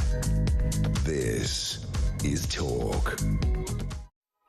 Good afternoon, welcome back to the show. 12:25 is the time. I'm Julia Hartley-Brewer. Let's get to your calls and your messages. Get to some texts and tweets, first of all, about this. Just every time I read it out, I'm like, is this a joke? 70 channel boat migrants winning payouts totalling £500,000, £6,500 each so far after their mobile phones were seized. It's a breach of their human rights to take away their mobile phones. This is basically for about 6 months in 2020, but apparently it wasn't legal to do that.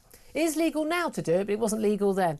No one can work out why, but some mad court decision suggests that it is. But we've spent £750,000 on fighting it, and we've no doubt paid the legal aid for the migrants' human rights lawyers to fight that battle, and now we're paying them compensation as well. So basically, it's well worth them paying those people smugglers because they got the money back. Well done. What's your reaction? I did say earlier, try and keep it clean because I'm struggling, I have to say. Gavin says, not surprised, the whole system is a government-sponsored grift for them and the lawyers. Joe says, well, that's good. They'll be able to pay for everything themselves now. Oh, loving your work, Joe. Yeah. I mean, most people don't have a spare £6,000, do they? I'm pretty sure you can pay your own rent. Sorted.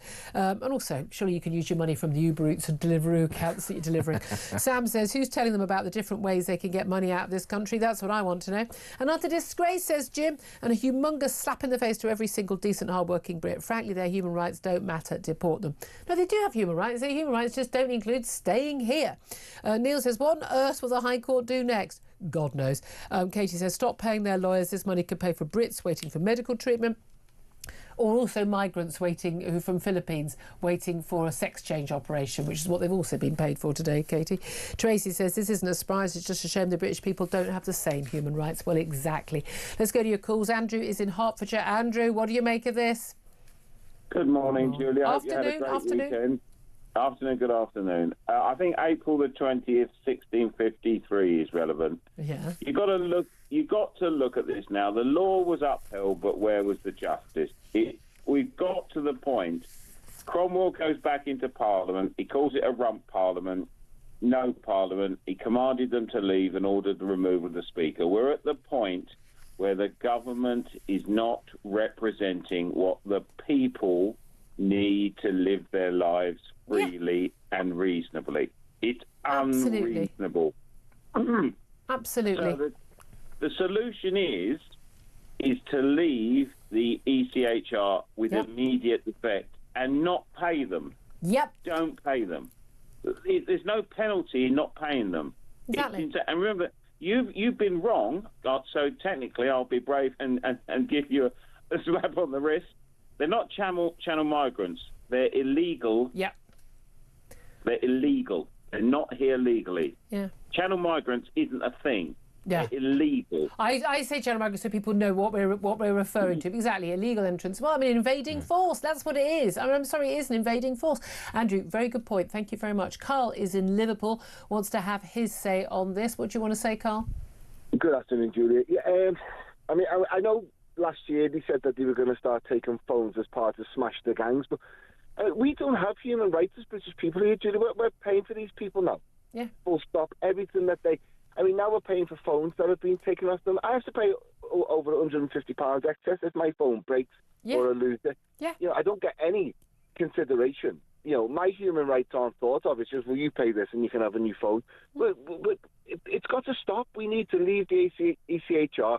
And, you know, what my worry is, Julia, is if we have another few years of Labour and if he stays in, God knows where we'll be. But we need reform to come in and just leave the ECHR, scrap everything that Labour have put in place and start again. Now, a lot of people are going to think, well, it's going to take time and we're going to have to go through a lot more pain for it to be sorted. And that's my only worry, that reform... Oh, it's going to be a general election if it's not till 2029 and then 2 years fighting the civil service and the Lords and that. I mean, I'm convinced there must be quicker ways. We don't have like the executive order thing that they have in America. But when you think about some of those legal changes that happened during COVID, yes, it was a pandemic, but there was really no parliamentary proper scrutiny. There was none of that going on. I would be surprised to know. But again, and so much of this is just basically pussyfooting around the human rights lawyers. And if you just say, we're not interested anymore, we're not paying for any of this, we're out, you're done, there's no more money for this, you don't get legal aid for being a legal migrant, you don't have the same rights in this country because you've arrived illegally, full stop, end of, nothing to discuss. I mean, why can't they get that through? The British public would support that law.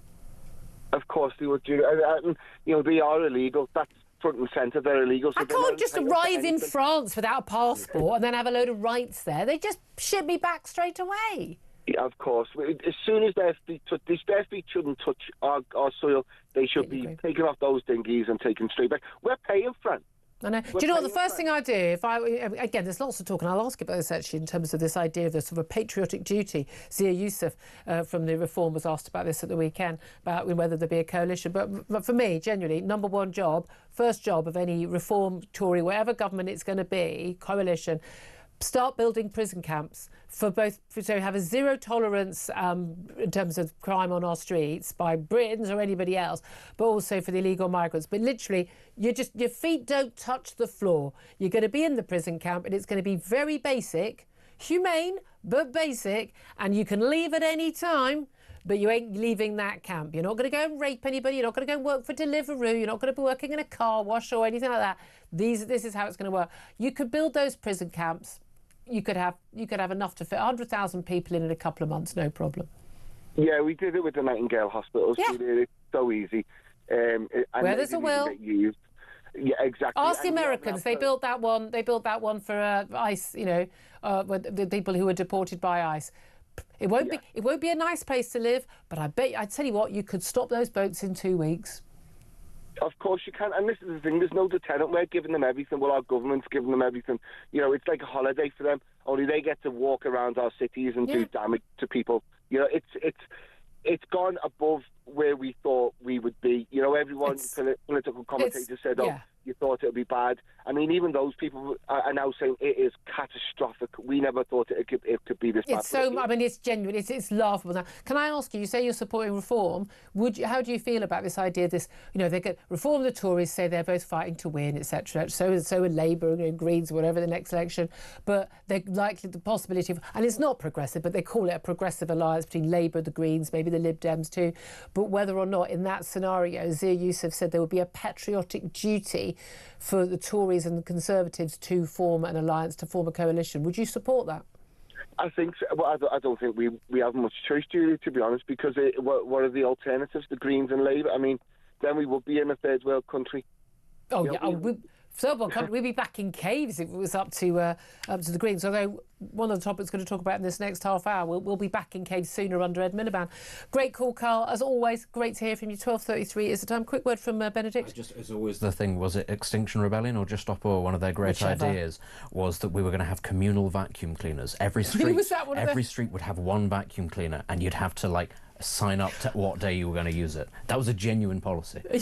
Sorry. That's how we're going to save the planet, folks. You get to share a vacuum. Little Henry Hoover. It's not possible to explain how bat beep crazy the Greens are, but also, crucially, how dangerous they are, how incredibly authoritarian and scary they are. The reason Europe is hooked on Russian gas is, at least in no small part, because German Greens, backed by Rosneft or whichever one it was, funded by them, decided we're going to knock down the nuclear power stations in Germany, and that is a good thing. They are, they are literally doing the work of Putin insane. and Xi Jinping. They are absolutely, they're genuine. I mean, and if I see one more interview where the leader, Zach Polanski, is treated as if he's like sort of just Mr. Nice little bloke who's come from the student union, he is neither nice nor he's stupid and dangerous. These are very, very bad combinations in people who want to lead the country. 12:34 is the time. We're going to take a quick break. Then we're going to be talking to Ralph Schulhammer, your favourite of mine, about the latest mad net zero targets. But also, basically, it's a choice between blackouts or the net zero targets. I've got to be honest with you, I'm going to go for the blackouts because I think we may as well get there quicker and know where we are. But up next, we are going to talk about online safety and also gender guidance in schools. That was announced last week. This is Talk.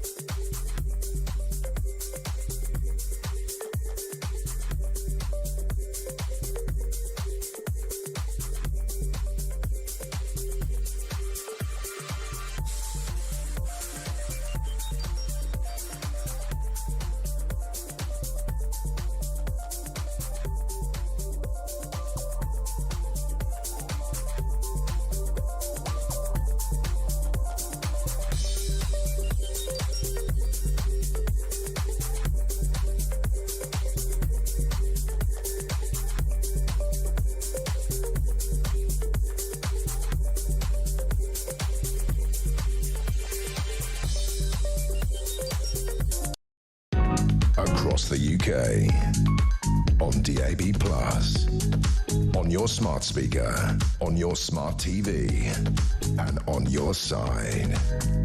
This is Talk. Good morning, good afternoon. Welcome back to the show. 12:35 is the time. I'm Julia Hartley-Brewer. Let's talk right now about a couple of the biggest stories in the news. One was announced last week in terms of the gender guidance for schools. I mean, you know, boys with boys and girls with girls would be my gender guidance, but there we are.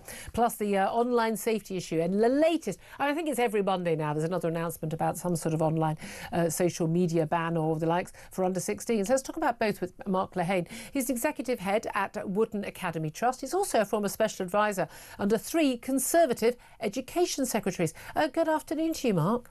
Good afternoon. Thanks for joining us. Let's talk first of all about the social media ban, because that's been a big issue in the news this morning. And again, the latest talk, and we've had Liz Kendall doing the rounds, emoting a lot. She likes to emote about, you know, the worries about children and what they're seeing on social media and the algorithms that are directing them to things, and bereaved parents of youngsters who've, you know, been sent down horrible rabbit holes.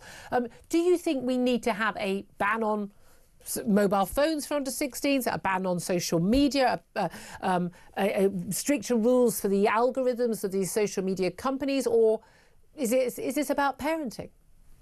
Well, the most important people to make sure that kids are safe are their parents. And it's not that difficult to lock a child's phone down so they can't add these apps, so they can't access these websites. I've got 4 kids of my own. Haven't made the mistakes with the older 2. The younger 2 have got a lot less access to their phone and they can't access these apps. So I think as parents, we cannot pass on the responsibility to other people. That said, this is a big coordination problem. One of the biggest reasons why kids feel pressure to get a smartphone, get the apps, is because all their other mates are on there. And there is huge amounts of evidence now that these social media apps are designed to be addictive. That they're not just helpful, useful things. They are deliberately designed to be addictive. And therefore, I've over time shifted away from saying, look, it's just down to parents being parents, to saying we probably need to treat social media the way we treat all other addictive things and not let younger kids get access to them. Well, the devil is going to be in the detail, though. The key thing is, how are they going to stop it? Well, this is it. And my worry is, again, I've got, because I didn't have an issue. I've only got the one, but she's grown up now. But we didn't have issues in that area. But I certainly know other parents who've had massive issues, and got Benedict Spence in the studio with me. But he's not, not a parent. And again, so easy to say, oh, well, you don't give them a phone. You don't. Well, easy to say, but when yours is the only kid that doesn't get invited to any parties because all the invites are on the phones, that's a pretty hard thing to do. But we all know that. Also know there are lots of parents who, frankly, they're the worst offenders themselves. They sit on their phones all the time. They use phones and tech as a babysitter. Those kids are still going to, if it's parental responsibility, are still going to suffer. Those are probably the kids who most need to have that. But how do we deal with that aspect of it? Well, and that's why, like other addictive things, be it booze, fags, whatever, we probably do need the government to step in and legislate on it and enforce the legislation. So just as, shops can't be selling kids booze and fags, and if they do, we've got enforcement officers that go and check up on that. Yeah. We need the same with social media. But the difficulty for me, and maybe it's because I don't understand the tech enough, how are they going to stop kids accessing it without it becoming a free speech thing and stopping grown-ups who are entitled to do whatever they want to do? This is exactly my issue, is that by definition, if someone's got to identify themselves as a child, then someone has to identify themselves as an adult. And how do you do that other than giving your ID? And again, after what's happened in lockdown, what's happened in terms of, stifling people's access to information, that really, really worries me. And I don't trust the social media companies to make those decisions about what is and what is not safe. And I definitely don't trust the government of any hue, including ones you worked under, to decide that. But I'm also not sure, given the evidence of what we see with a lot of parents now, kids turning up to school, they can barely sit upright, they can't speak properly, they're on mobile phones, but they don't know how to go to the toilet or dress themselves. There are clearly a heck of a lot of parents who ain't doing their job properly anymore. No, and I think, one thing that is constant throughout civilization, whether you look back at the ancient Greeks or more recently, people do bemoan the youngsters of the day and whatever they're getting up to, and the parents as well. They're watching Elvis Presley. How disgusting.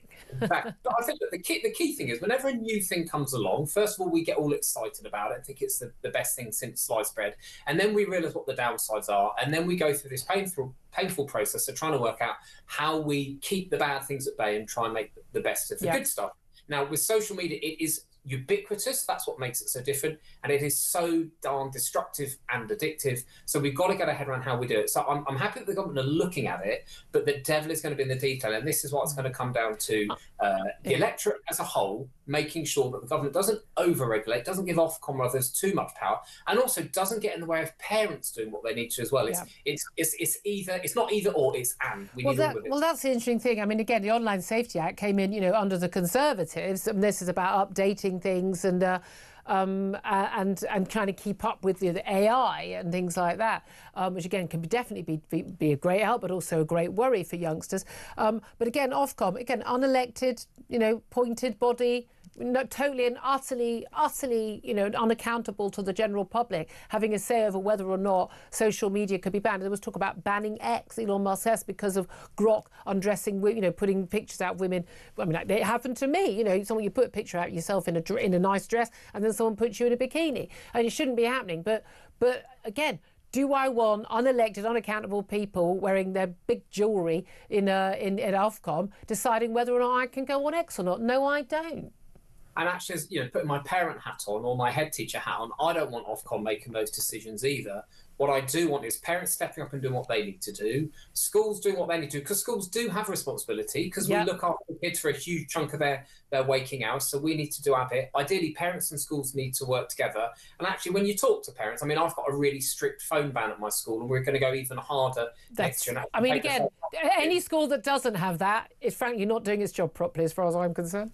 You're right, but there are phone bans and there are phone bans, there are phone bans. Where we've made ourselves a bit unpopular with some this year is now if we catch a kid with their phone a second time, we literally confiscate it for a whole week, and we've got some kids where we've taken it for half a term. I love it. I hate to tell you, but if their kid was an illegal migrants kid, they'd be entitled to compensation now. Well, what a lot of people don't realise, as a quick aside, what a lot of people don't realise is schools have legal indemnity. If you confiscate something from a child, something happens to that, the parents or the child have no combat. Oh, I love it. It's been tested in law over the years. But the key thing is that we know lots of kids are showing addictive behaviour. Yep. We know lots of kids where we see mental health problems they're struggling with. A lot of it comes from being on the phone all the time and lack of sleep. So it's one of these things which has brilliant upsides, but it's got massive downsides. And again, to control it is good. It's not just what the kids are doing online or what they're seeing online, it's what they're not doing. They're not having conversations face to face, they're not playing sport, they're not, just having fun. The normal interactions that we all had when we were younger, they're missing out on those. I see groups of kids and they're literally all looking down at their phones. It breaks my heart, it does. They're just missing out on life. One of the loveliest things that teachers will say when schools have brought in a phone ban is actually how they see kids rediscovering the art of conversation, mucking about, gossiping, playing sport, whatever it is. Books, exactly. Let's also talk about something else, talk about school responsibility. This was a new government guidance issued last week. I was absolutely gutted I wasn't on air on Friday to discuss it, but we finally got legally binding advice for schools. It was a little bit confusing. Parents should be involved in the vast majority of cases where a child questions their gender, according to the guidance. Toilets are for boys or for girls, that is the law, but the guidance got the backing of the author of that landmark Cass review into puberty blockers in children at the Tavistock. That's Dr. Hilary Cass. She said it's a huge step in the right direction, but basically it's still allowed for the idea that schools, they shouldn't initiate steps towards social transitioning, allowing a child to change their name and to change their pronouns at school, but they should stay consider carefully what other support a child might need, but it didn't rule it out. I think it should have gone further and ruled it out completely, personally, and that parents should always be informed. But what do you make of it? Well, I've been watching this particularly closely because I was actually the special advisor in the Department for Education that persuaded Nadeem Zahawi, when he was Education Secretary, that we needed this guidance. I was talking to colleagues out in schools a few years ago, and they were saying, we do not know where we stand. We're caught between activist organisations, parents, children and teachers, and they needed some guidance. So I'm really glad it's come out. Now, it was virtually ready to go when the general election was called back in 2024, but there are a couple of things that needed pinning down that weren't quite ready. And so it's fair enough that a new government would want to come in and review it before they put it out and not just rely on what the previous people did. So when I looked at it, and I have taken time to work through it now, the good stuff is it's going into the statutory safeguarding guidance, which every school in the land has to follow. So that's a good thing. The downside is, because it's focused overwhelmingly on safeguarding, it's overlooked a bunch of other things that are equally important. For instance, when it talks about school sports, it makes it really clear that, you have to make sure that sport is safe. It doesn't now mention the fact that sport also needs to be fair as well. You might say it's safe for a boy to play netball with girls, but that doesn't necessarily make it fair, given the physical advantages that boys might have.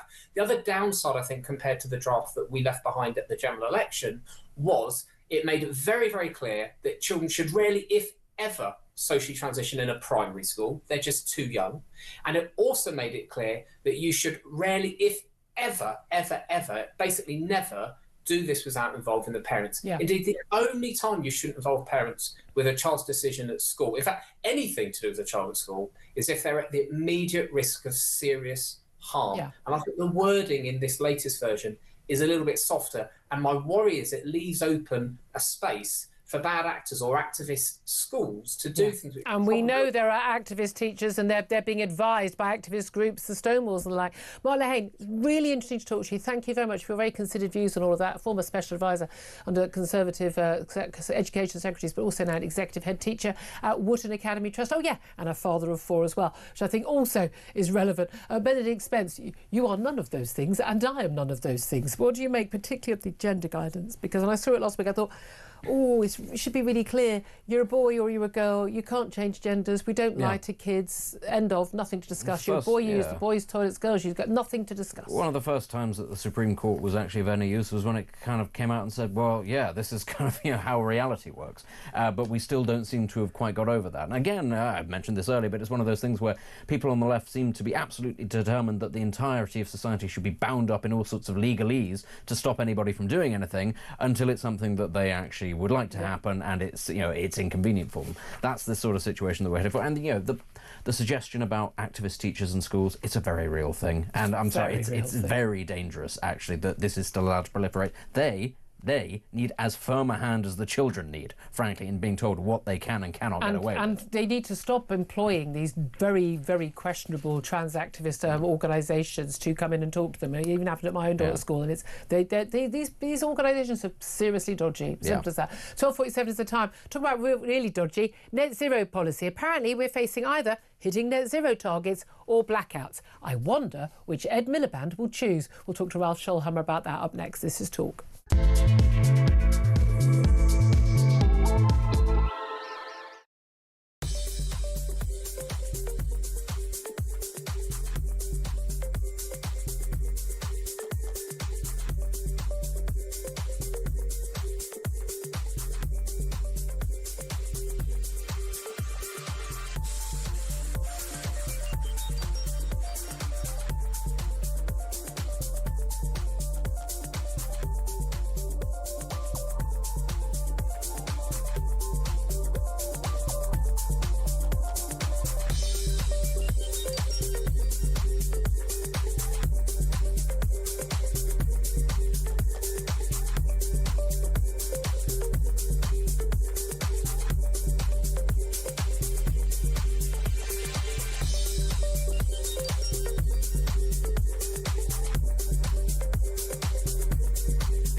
Across the UK, on DAB+, on your smart speaker, on your smart TV, and on your side. This is Talk.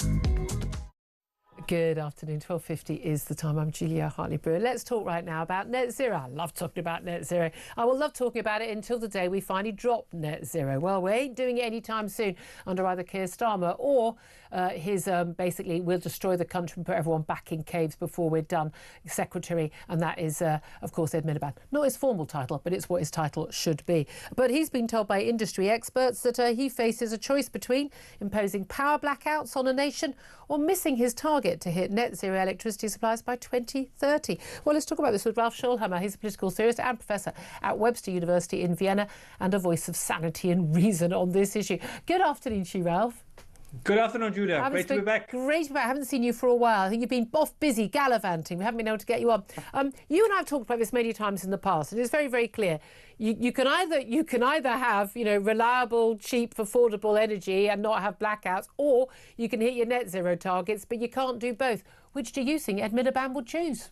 Well, I mean, there's a certain bittersweetness of being right if the consequences of being right are so dark, quite metaphorically and potentially literally. No, I mean, and I said this now for years. I think Ed Miliband is the worst person to be in such a position. I would use somewhat starker language, but I don't mean to offend your viewers. I mean, I think that they probably remember at a competing channel, he once gave an interview, I think a year ago, where he claimed that taxes have no impact on prices. Yes. So these are people that, I'm so sorry to say that, they don't know what they're doing. But I have also to be a little bit upset with the leaders of industry, because it's the same in Germany. they should have known. I mean, industry should have known 10 years ago that net zero is unsustainable and bad for industry. So I'm glad they're coming out now. No, they did. The car makers, the industrialists, all of the power people, they all knew. But the thing is, to say this isn't a good idea, you were called climate denier and you lost your job because it's been that bad, certainly in this country, and I imagine in Germany too, which has gone completely insane and has only in the last year or two kind of rolled some of that back. But this is the thing, anyone questioning it, you and me and others, we were called climate deniers, evil, awful people who wanted the end of the planet, and people weren't listening. But we've always said, none of these policies survive any contact with reality. Well, reality is hit. But let's go through the actual issue here, because he's been warned he's going to have to choose between power blackouts and missing his target to hit net zero. And again, I think it's 95% electricity supplies being net zero by 2030, because he realised, it's equally unachievable as 100%.